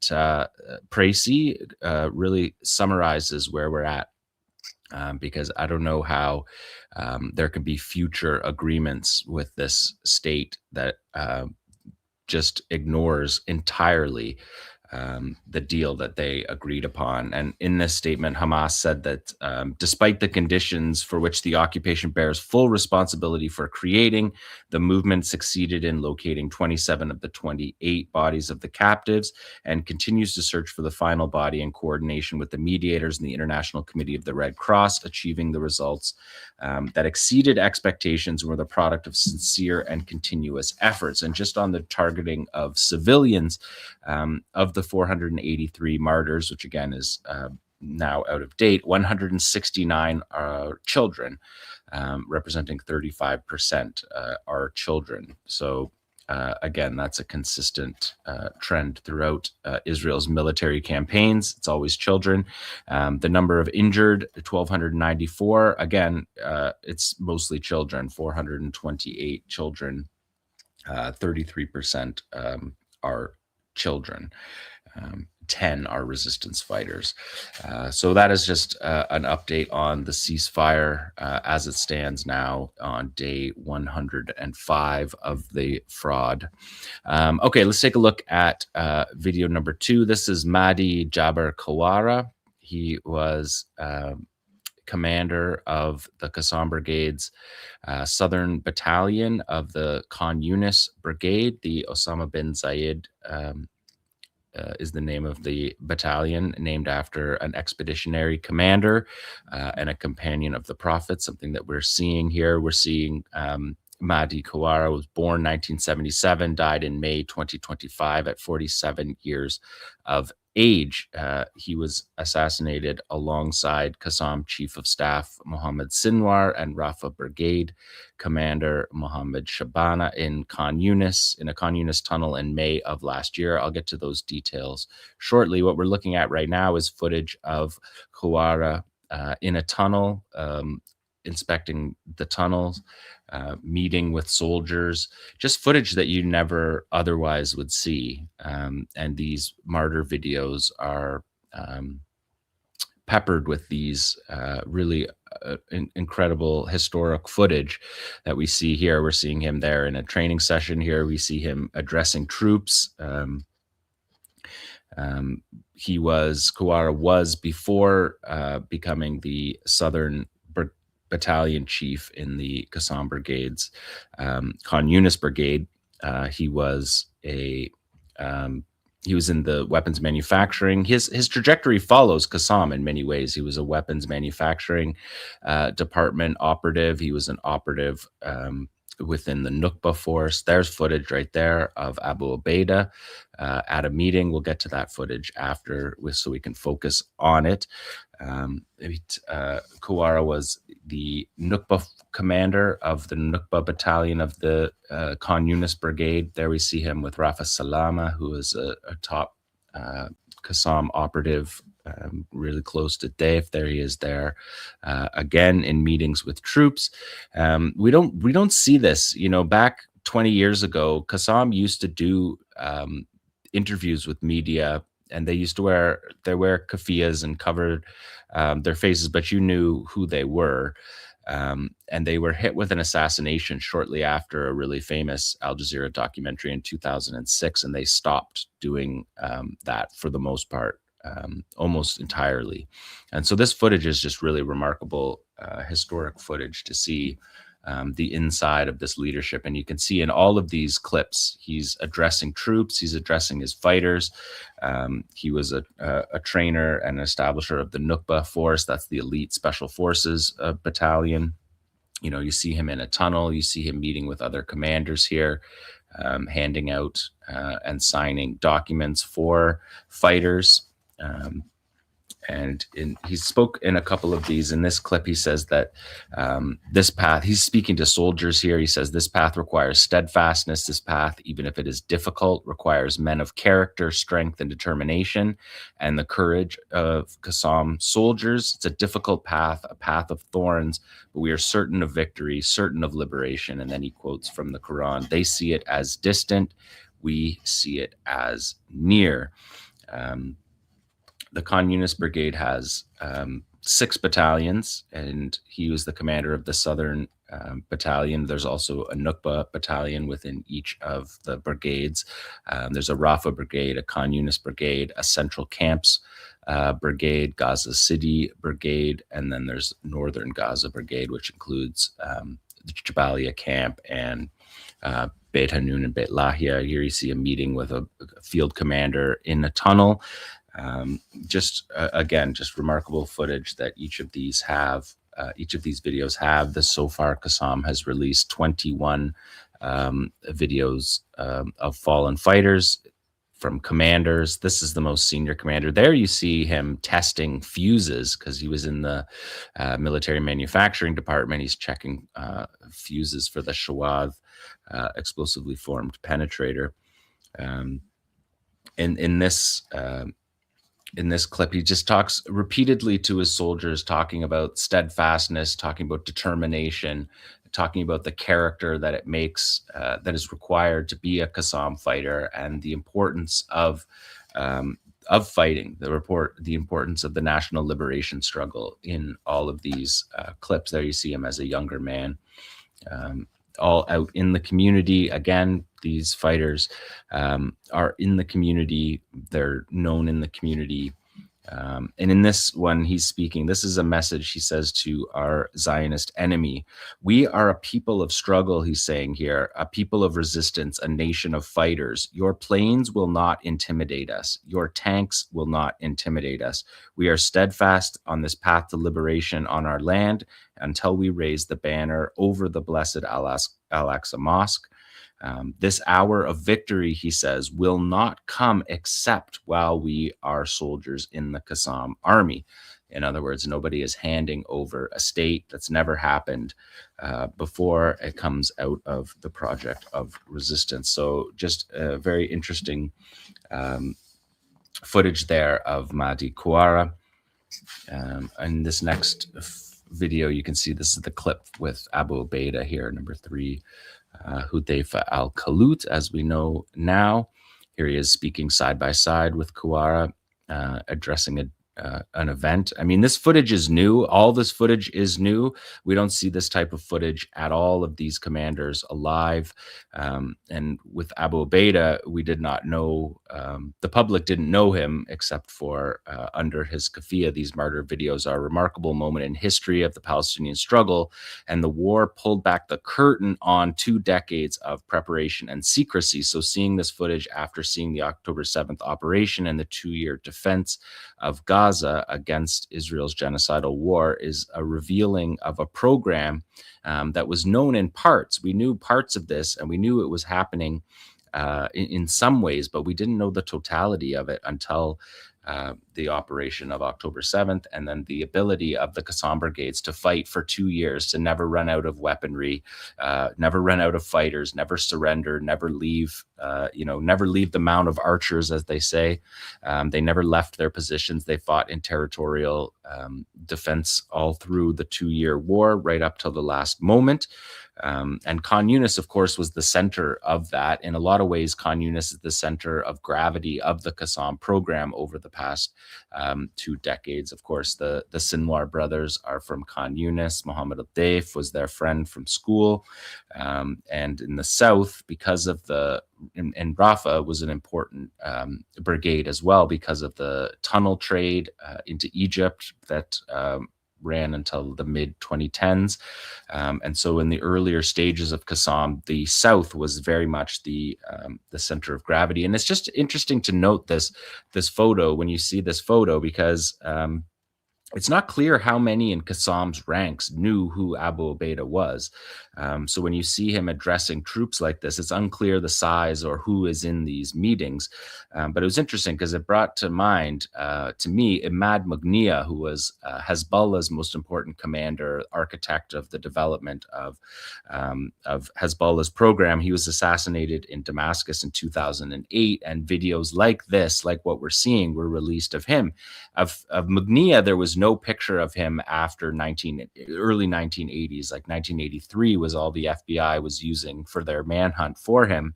So it's a little bit different because 𝐓𝐡𝐿 𝐄𝐥𝐿's picture was released by Israel during the 2014 war, but still it's unclear how many people knew who he was. Gaza is, of course, a small and deeply interconnected place. It's a little bit different than the Mughniya situation. But after Mughniya, these videos of Mughniya were shown, Hezbollah fighters said, I know him. He was in this meeting and that meeting. They all knew him. They just didn't know that was him.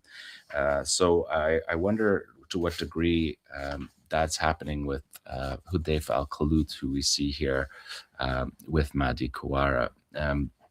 So let's talk a little bit about the assassination. If the next slide is number 5, I think here, yeah, you can see the assassination that was targeting Mohammed Sinwar, Mohammed Shabana. It was targeting Mohammed Sinwar, who was the chief of staff at that time before the assassination of Mohammed al-Daif. He was operations chief, and before that, he was Khan Yunis brigade chief. But you can see what the assassination was. This is in the neighborhood of the European Gaza hospital, and Israel made a big deal about this tunnel being under the hospital, but it was not. It was not a command center in a hospital. It was a massive tunnel network that ran underneath the this area in South Khan Yunis, which is the area of responsibility for Khawar's battalion. And you can see Israel, this was 50 bunker busters dropped in a 30-second span all around, very similar to the Nasrallah assassination. And the goal of the strike was to penetrate down into the tunnel system, and essentially the explosions in the tunnels suck the oxygen out of the tunnels and suffocate anyone that was in the tunnels.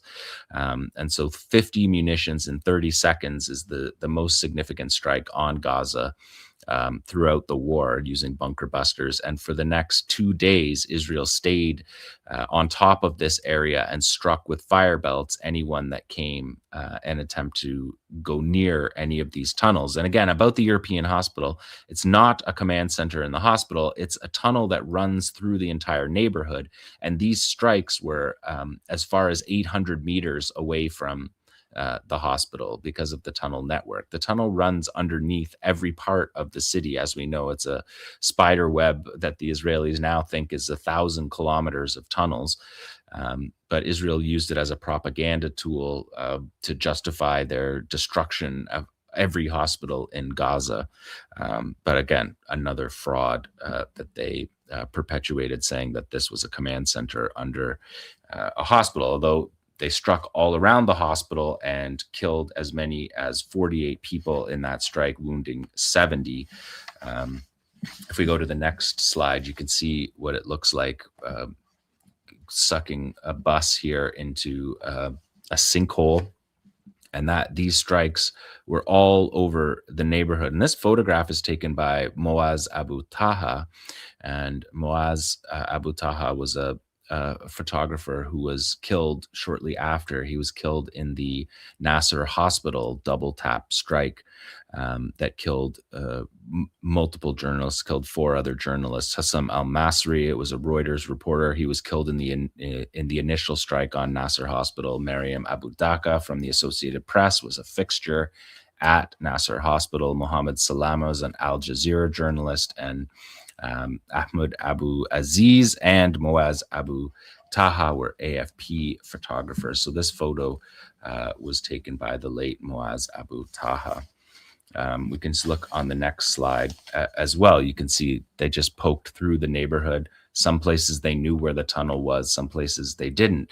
But the key to this operation, I don't think this is a leap at all to say, this operation was executed 24 hours after the Qassam brigades released the U.S. soldier, the lone soldier who was fighting in Gaza when he was captured on October 7th from a base across from Khan Yunis, Aidan Alexander. And this was on May the 12th. Qassam released him as a gesture of and as part of a deal with 𝐓𝐡𝐞 to open the borders, because this was the prime period of the starvation tactic in Gaza. And essentially what happened was, you can imagine that the process of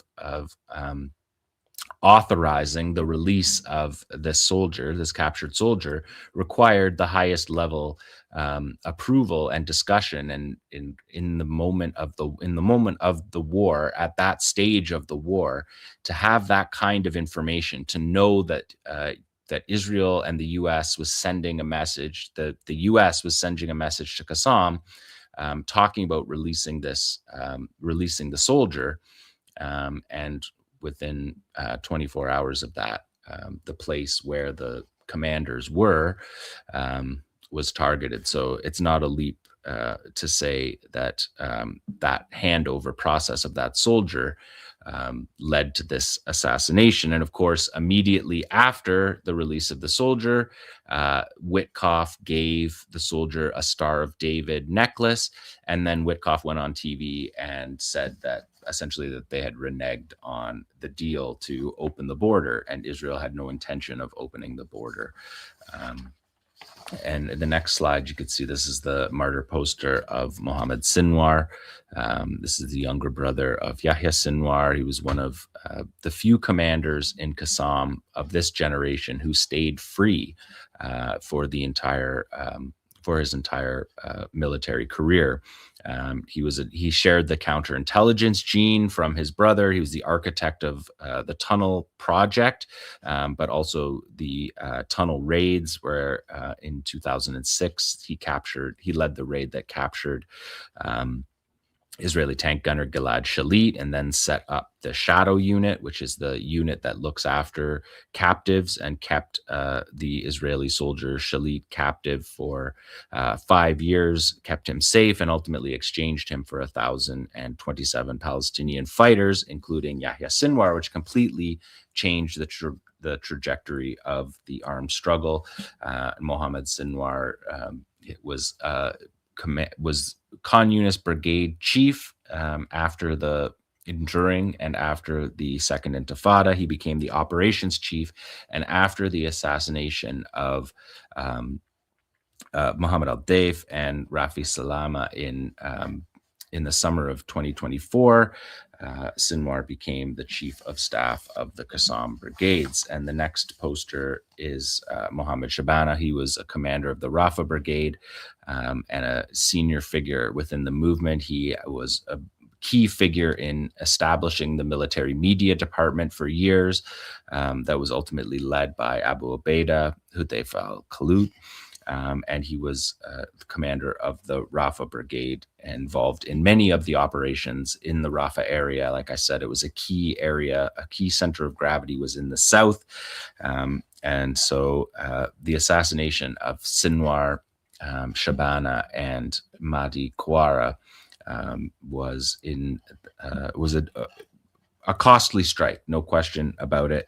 A lot of institutional knowledge in these three figures, but showing the videos, and we'll continue to go through the videos and try to find important historical parts to report on. But this has been the Resistance Report for day 839 of Israel's genocide in Gaza.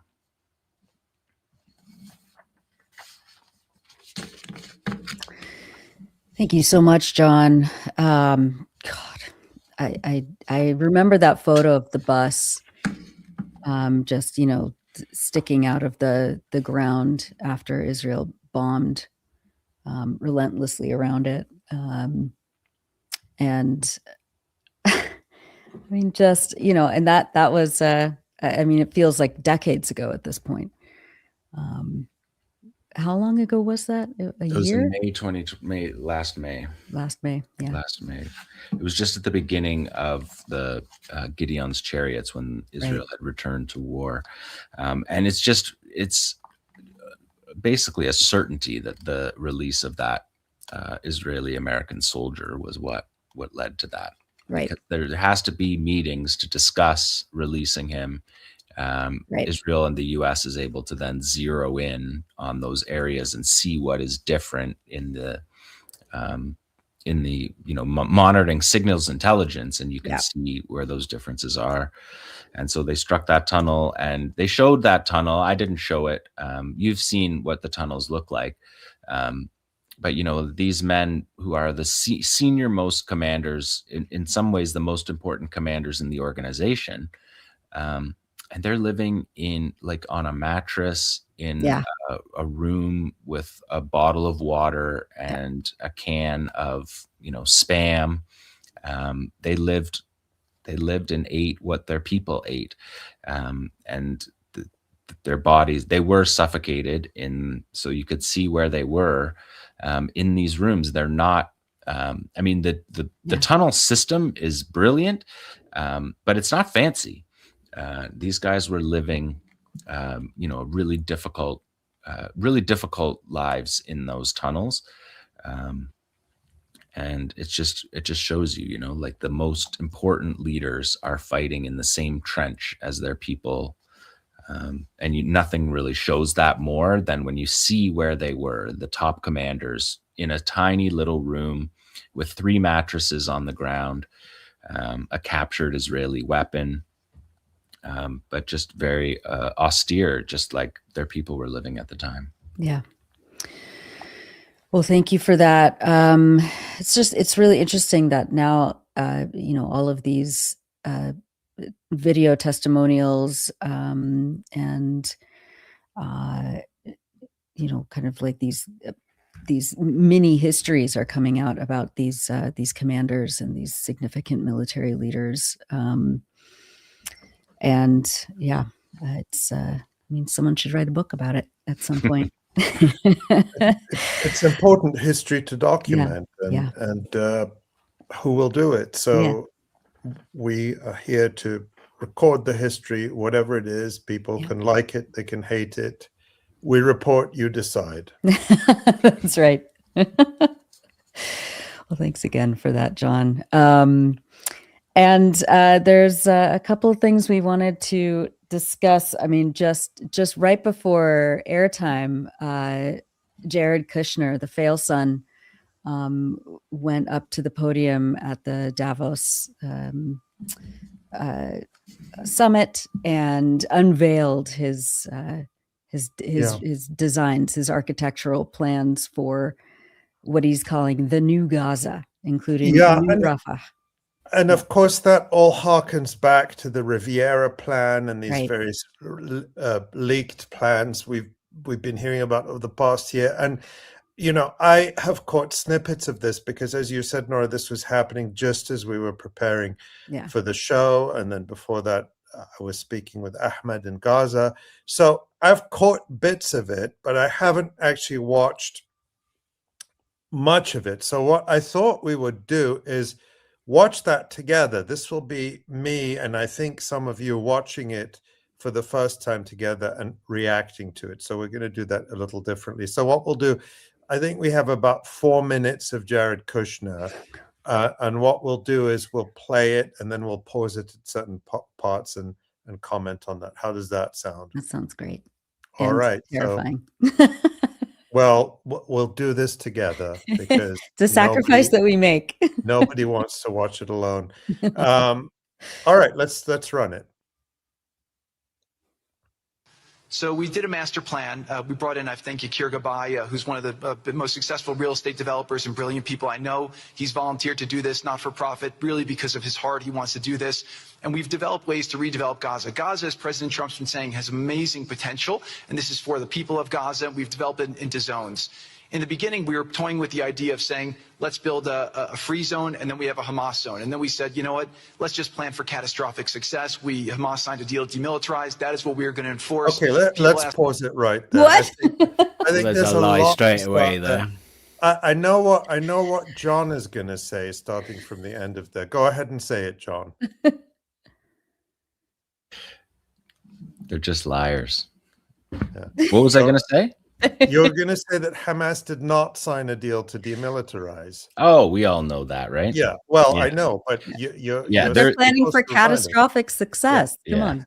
Catastrophic success. And then, I mean, they're not negotiating for this. This is not negotiating. Yes, and it's not, and Palestinians have nothing to do with it. It's like they are like Bond villains, a master plan. Yeah. The mention of real estate. So, that's the way they think. They think of this as land. And I don't know how well people can see on the screen this map that he showed, but, this very bizarre map. And what along the coast there, you have that pink zone, which is all supposed to be for tourism. It's not Riviera, right? Gaza, the Riviera, And then there are these weird yellow zones that are residential areas. The green ones are cut off by parks, agriculture, and sport facilities. There's an airport close to the Rafah border, and So, what's that orange triangle at the very that's the Rafah. Hang on, it's very small for me to read, but it's the Rafah trilateral crossing, which is also completely cut off from Egypt. So there's like a buffer zone between. No, I think that is like a zone that is between Gaza, Egypt, and Israel. So that I think that's what they mean by trilateral. So, anyone else want to chip in at this point? Or should we let it roll for a bit?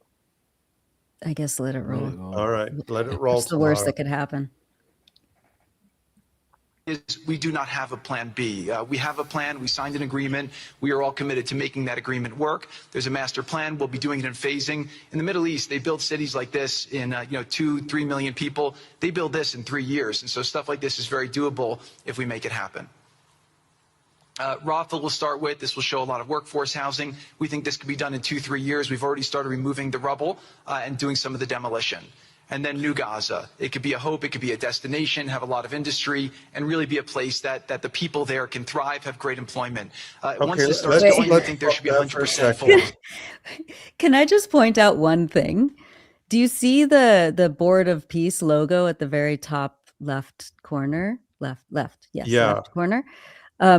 Is that the Mar-a-Lago logo? I don't know. It's just like the worst, America. it's just America, right? So it's not like they're trying to replace the UN, right? But this is just America showing, and it's like it's totally like a holographic gold, right? It's like as chintzy and like schlocky as the Trump administration. Yeah. There it is. Yeah, the aesthetic there. Wow, amazing. It's amazing. I'm kind of obsessed with it. It's so bad. Yeah, but if you go back to that AI image of the high rises along the coast, so he's saying they've built cities like this in 2 or 3 years. Nobody has built a city like this in 2 or 3 years. No. I mean, he's probably referring to Dubai and places like Which that. employs millions of indentured workers working Yes. in like And took a generation. And have taken generations, Yes. literally generations to build. Nobody did that in 2 or 3 years. And then, that AI image, of course, it's ridiculous. And but the buildings with the trees on them and all of that, which is supposed to look very nice, it's just a terrible idea, actually, because you do not want like the roots of trees digging into your structures. It's a very bad idea, but that's just a minor detail. Who's going to pay for all this? Who is going to pay for all this? I don't know. Let's see if he answers that question. And then there's that like energy and digital infrastructure, transportation hub. Yeah, and what is that, an oil rig? Yeah.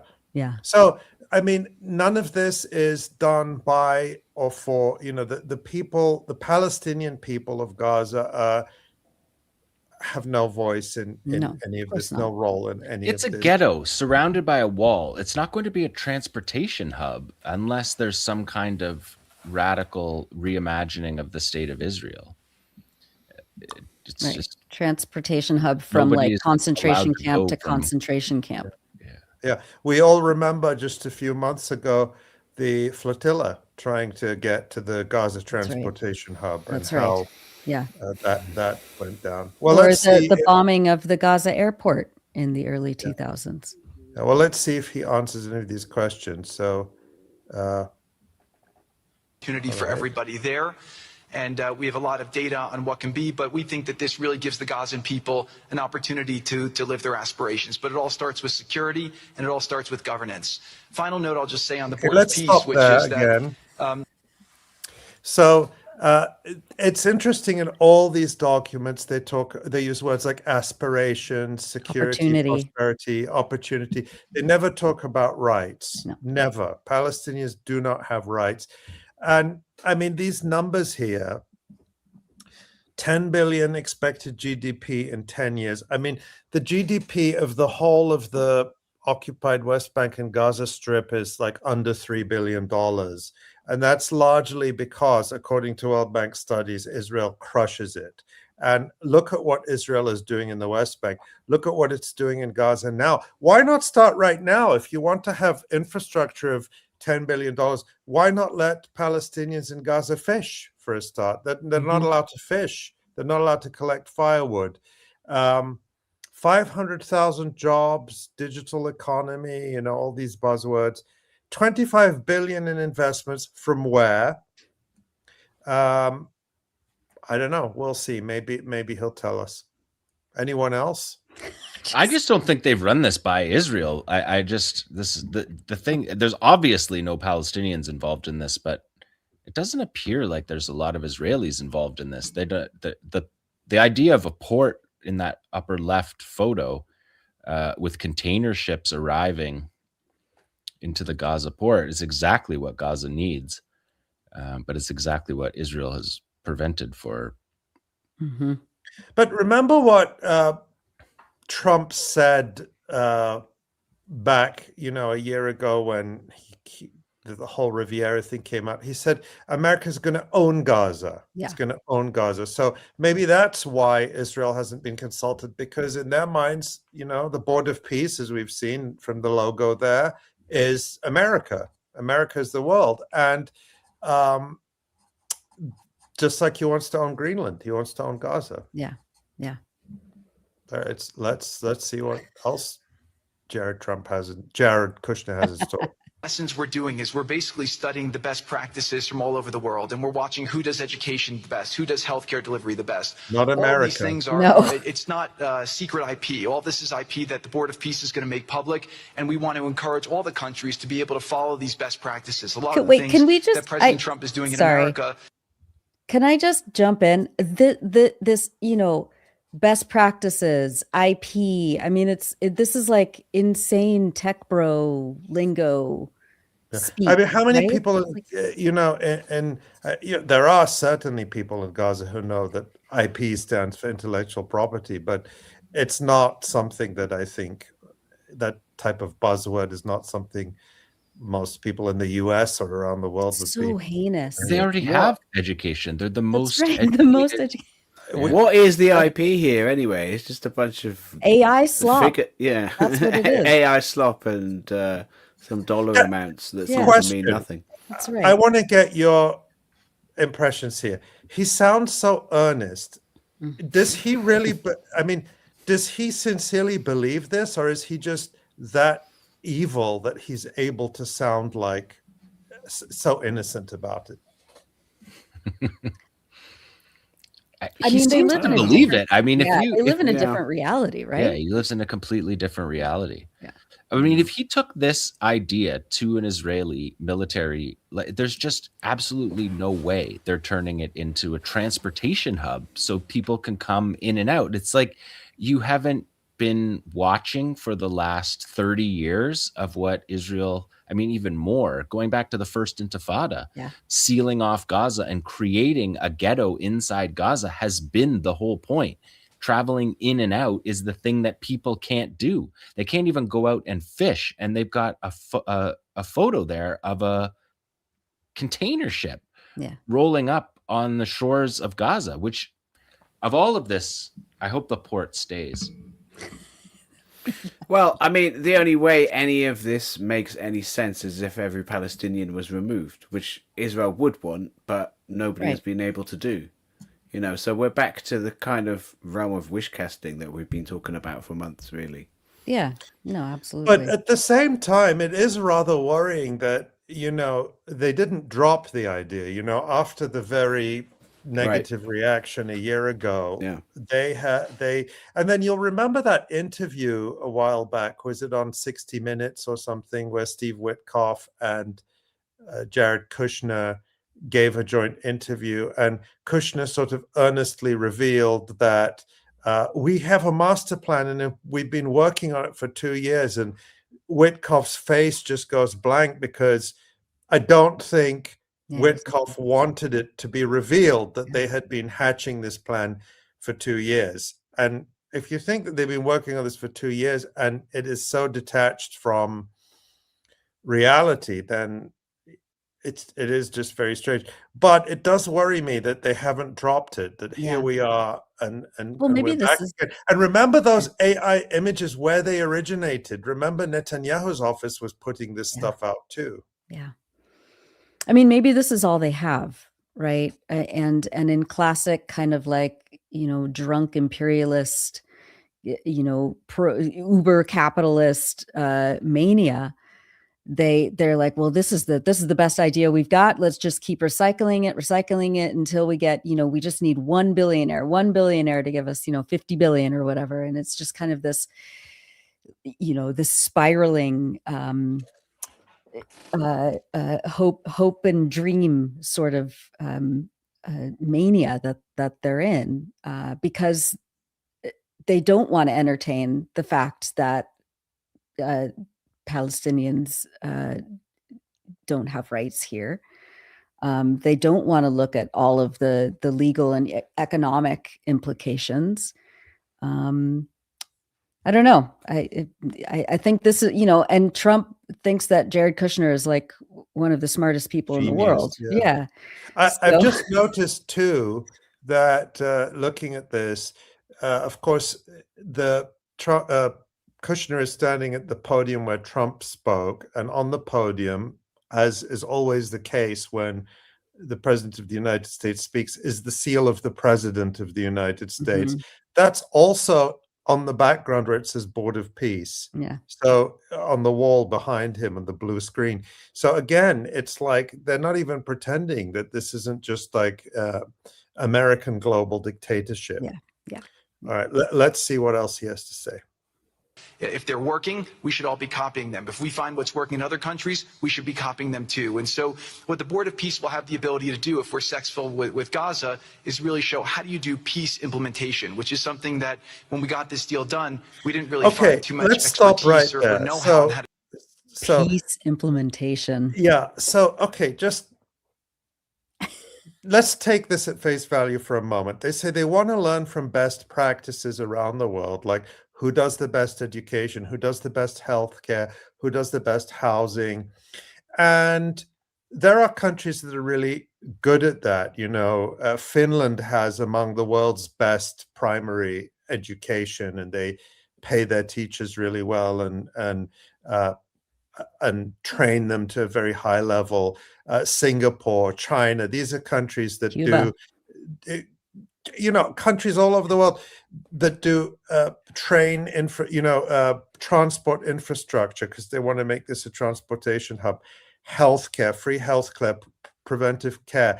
These are all things that lots of countries do well, but the United States does not do for its people. It does for people like Jared Kushner, who can have anything, who can buy anything. But in the United States, public education is being dismantled at every level.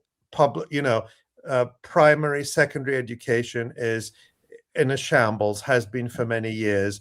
Now, university education, which actually was world leading in the United States, is being dismantled, not just through the defunding of public education, but the political attack on public education and the purging. The Trump administration has taken healthcare away from millions of people just in the past few months by taking away the subsidies for health insurance. People who are familiar with the United States, who live there, know that public infrastructure is crumbling. We don't have decent transport in major cities. Roads are falling apart. Bridges are falling apart. If, you're the son-in-law of the president and you have all of this enthusiasm, why not do this for people in Michigan, in West Virginia, in Appalachia, in California? Why not do it for them? None of this is happening for America first. Why not do this in America first? Very strange. We all know the answer to that. All right, I guess let's keep going. To do it. So as we're creating this system, hopefully it's something that we can just document these learnings and make them available to all else who want to use them in the future. So demilitarization, this is something experimentation on people in Gaza. All right, let's keep running. I mean, that's just following, what they've always done for decades and decades. They test weapons out. They test, sociological experiments out on Palestinians, and then it's marketed to the rest of the world. Yeah. Now that we have a new government in Gaza, this government will be working with Hamas on the demilitarization to really take the principles that were agreed to in the document to the next phase, and hopefully that will be successful. Without that, we let's can't stop rebuild. it there. So, if Hamas this card is very interesting. I haven't looked at this one before, but demilitarization principles, single civilian authority, one law, one weapon. These are exactly the slogans taken from the occupied West Bank, monopoly on force that have been used to justify the Palestinian Authority collaborating with the genocidal Israeli occupier against the Palestinian people. And so that's the model they want to bring. I said that in my commentary, that this is a degraded version of Oslo. And it's here it is in black and white.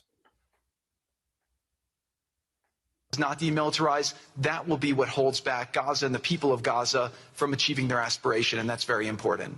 So the next 100 days, we're going to continue to just be heads down and focused on making sure this is implemented.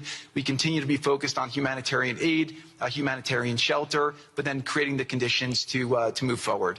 I want to ask, final point I'll just make. Or maybe we'll just let it run, since I think we're near the end. Let's just let it run. This is really only possible because of the work of so many people and President Trump's great leadership.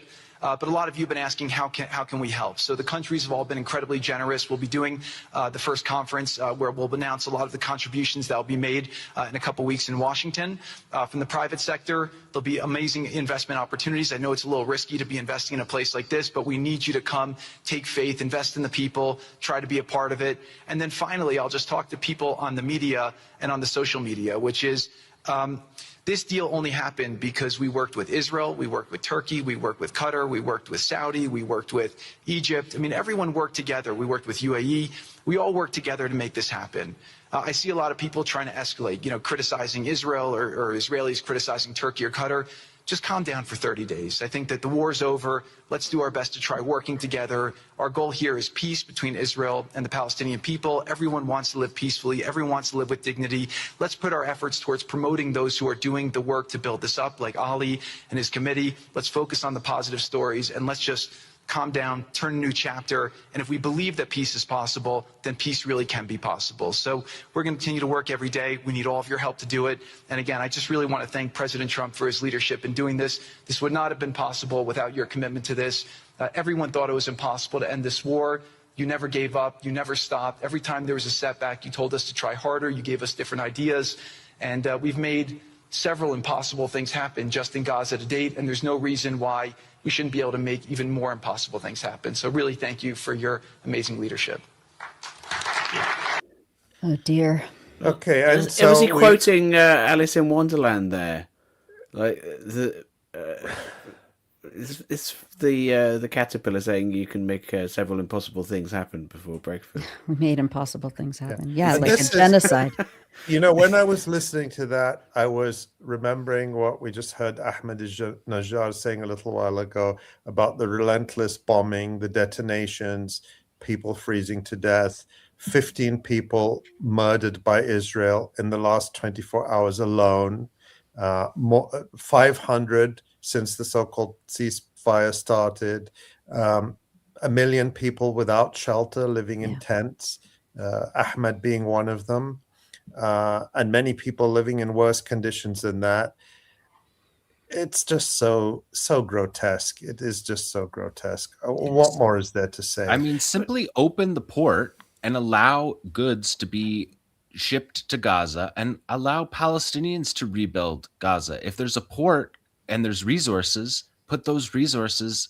You don't have to make tech bro AI slop. You can open a port and send resources to Palestinians to rebuild their own communities. They already have an excellent education system. If you gave a little bit more money to UNRWA, if you had more schools for them, they don't need some idea from Finland. They can just do what they've been doing with a proper amount of resources and not have those schools destroyed. Same with the healthcare sector. But John, where's the investment opportunity in that? Yeah, we need to really consider the Q2 profit. They can't be serious about that this is going to make people money. It's a shakedown, though. They're going to try and shake down these regimes like the UAE and Saudi Arabia, who are virtually at war with each other right now in Yemen. And those regimes don't have the resource. Yes, they have incredible amounts of concentrated wealth, but they don't have free tens of billions to throw around. I mean, that's just a delusion. And plus, haven't they already promised trillions of dollars to invest in the United States? And the idea that they have a bottomless pit of money and they're going to throw it at this, it's just, but where is it going to go? Because the utterly depressing thing is to see all of those puppets and vassals. The Belgian prime minister at Davos, when they were complaining about Trump's threats against Greenland, and it's like the Europeans, the EU, they were happy enough with the US behaving like a bully and colonizing other countries, as long as they were what he called happy vassals. He said it's one thing to be a happy vassal and then another thing to be an unhappy slave. All of those so-called leaders on that stage weren't happy vassals and they weren't unhappy slaves. They were happy slaves. They were happy to be there, kissing the feet of these monsters. None of these leaders where is the leadership going to come from? When are people going to have a backbone and stand up? I mean, just be like Miss Rachel, for heaven's sake. Yeah. Yes. Yeah. We need. I take one Miss Rachel over a million of these people. I mean, none of these leaders, none of these European leaders, or any of these leaders in these Arab states have got any dignity. It's so pathetic to see how they're all jumping over each other. You had all that group of Arab and Muslim states who all signed up together. They issued a joint statement because I think they're all ashamed of it and they all know it, but they said, well, let's all go in together. So, we'll all just hide behind each other. It's absolutely disgusting. And I think back, not just listening to Ahmed, listening to the career he had embarked on as an educator in a society that values education above all else. Palestinians value education above all else, but no Palestinians value education more than those in Gaza. I tell you that as a Palestinian.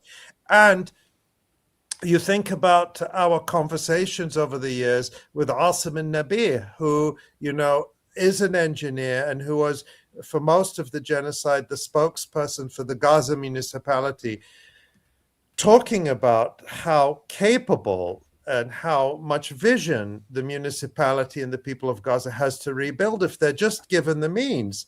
And these ignoramuses like Kushner, who it's just maddening. It's maddening. Yeah. But they're going to be unhappy vassals because Egypt spent the entire war blocking any kind of useful solutions, helping Palestinians get out for medical attention, allowing Israel to destroy the crossing and not doing anything about it. And now they show up to the Board of Peace and they're going to find out that Gaza is a transportation hub, which links to what? Cairo?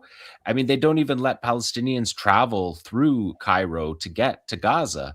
So, and then where does the transportation hub go when it reaches Beit Hanun and it's blocked from going to the West Bank? It's blocked from going into Israel. It just doesn't... And you remember that, sorry, John, something you said reminded me, you remember a few years ago, 10, 15 years ago, there was this whole hype about this RAND corporation, RAND being this US spook think tank, this RAND Corporation project about, what did they call it? I don't know, the belt or the line or something, that it was this similar thing for the West Bank. Do you remember that? To connect them. Sorry? To connect them to Gaza? No, just that the West Bank is going to have this high-tech railway.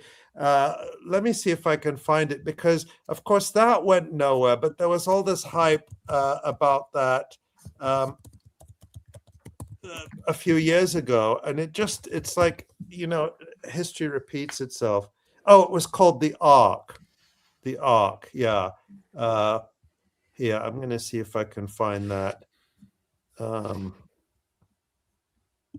it was just a similar bizarre idea.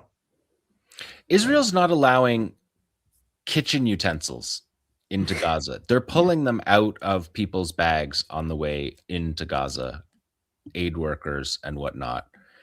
The idea that cargo planes are landing beside the cargo terminal with international shipping. I mean, Well, it would only happen if, and this is something else that the U.S. Is cooking up in their fantasy world, is to have these, like, not just concentration camps while all of this is, being built or whatever, but a re-education, like indoctrination system, which is part of the so-called demilitarization, of ordinary Palestinians. So they think that, if you just like stick Palestinians in a concentration camp and, do the Clockwork Orange thing where you peel their eyelids back and force them to watch these, Zionist indoctrination videos, that they'll be just compliant little, servants to Zionism and U.S. imperialism. And then you can build them, a transportation hub. You can let them live in the ridiculous, But there's no carrot here. cake. This is the Yeah. thing. Like, there's no, Can we just all the look at that? failure of the Palestinian Authority in the West Bank, at least there's like, there's a certain degree of carrot. There's a certain degree of trying to co-opt people into relying on the Palestinian Authority. There's nothing like that here. It's just there's just this AI nonsense, basically. Well, let's take a look. If we can go back to that ARC thing. This was from the RAND Corporation. It's dated 2005. I remember this. There was all this hype about this. And, it said just the sort of bullet points here. Population in the West Bank, Gaza may reach 6.6 million by 2020. An infrastructure corridor linking the West Bank and Gaza could create the conditions for economic development. There's all this same techno speak. Yeah. And if you scroll down, Tamara, to the maps, and you see they had this idea of sort of this high-tech corridor of high-tech railway stations and tech hubs and I don't know what, sweeping through the West Bank and down to Gaza. And it's the same kind of nonsense. Yeah. It went nowhere. And of course, as Jon said, Israel doesn't want any of that. They don't want Palestinians developing and prospering and being rooted in their land on any terms, and certainly not terms where, they're being prosperous and wealthy and happy. So it's just all very, very sick. But I guess the bottom line for me is keep our eyes on the prize, keep focused on the reality in Gaza, keep raising our voices. And yes, we have to look at this stuff and understand what's being said, but we have to really keep the focus where it should be. Yeah. Yeah. Don't get distracted. Oh God. All right. Well, thank you. Let's take a look at the website. There have been some pretty phenomenal features that we've published in the last week. Ali, we mentioned your analysis of this whole venture, the so-called Board of Peace.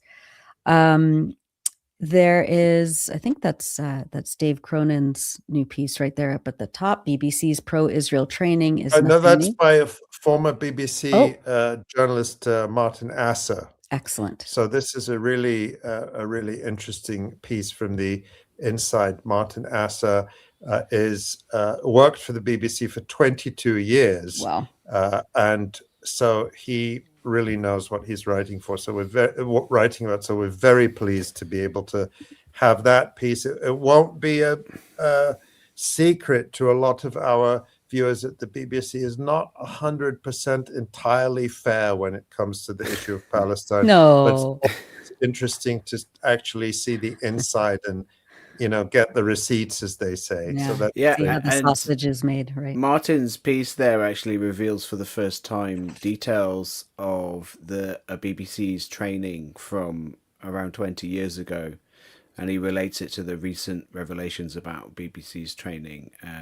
There's a clear pro-Israel trajectory there, but even that long ago when he was working for them, it was still bad. So that's the headline of the article, that it was nothing new. Excellent. So go read that. Of course, we have several new features by our writers on the ground in Gaza.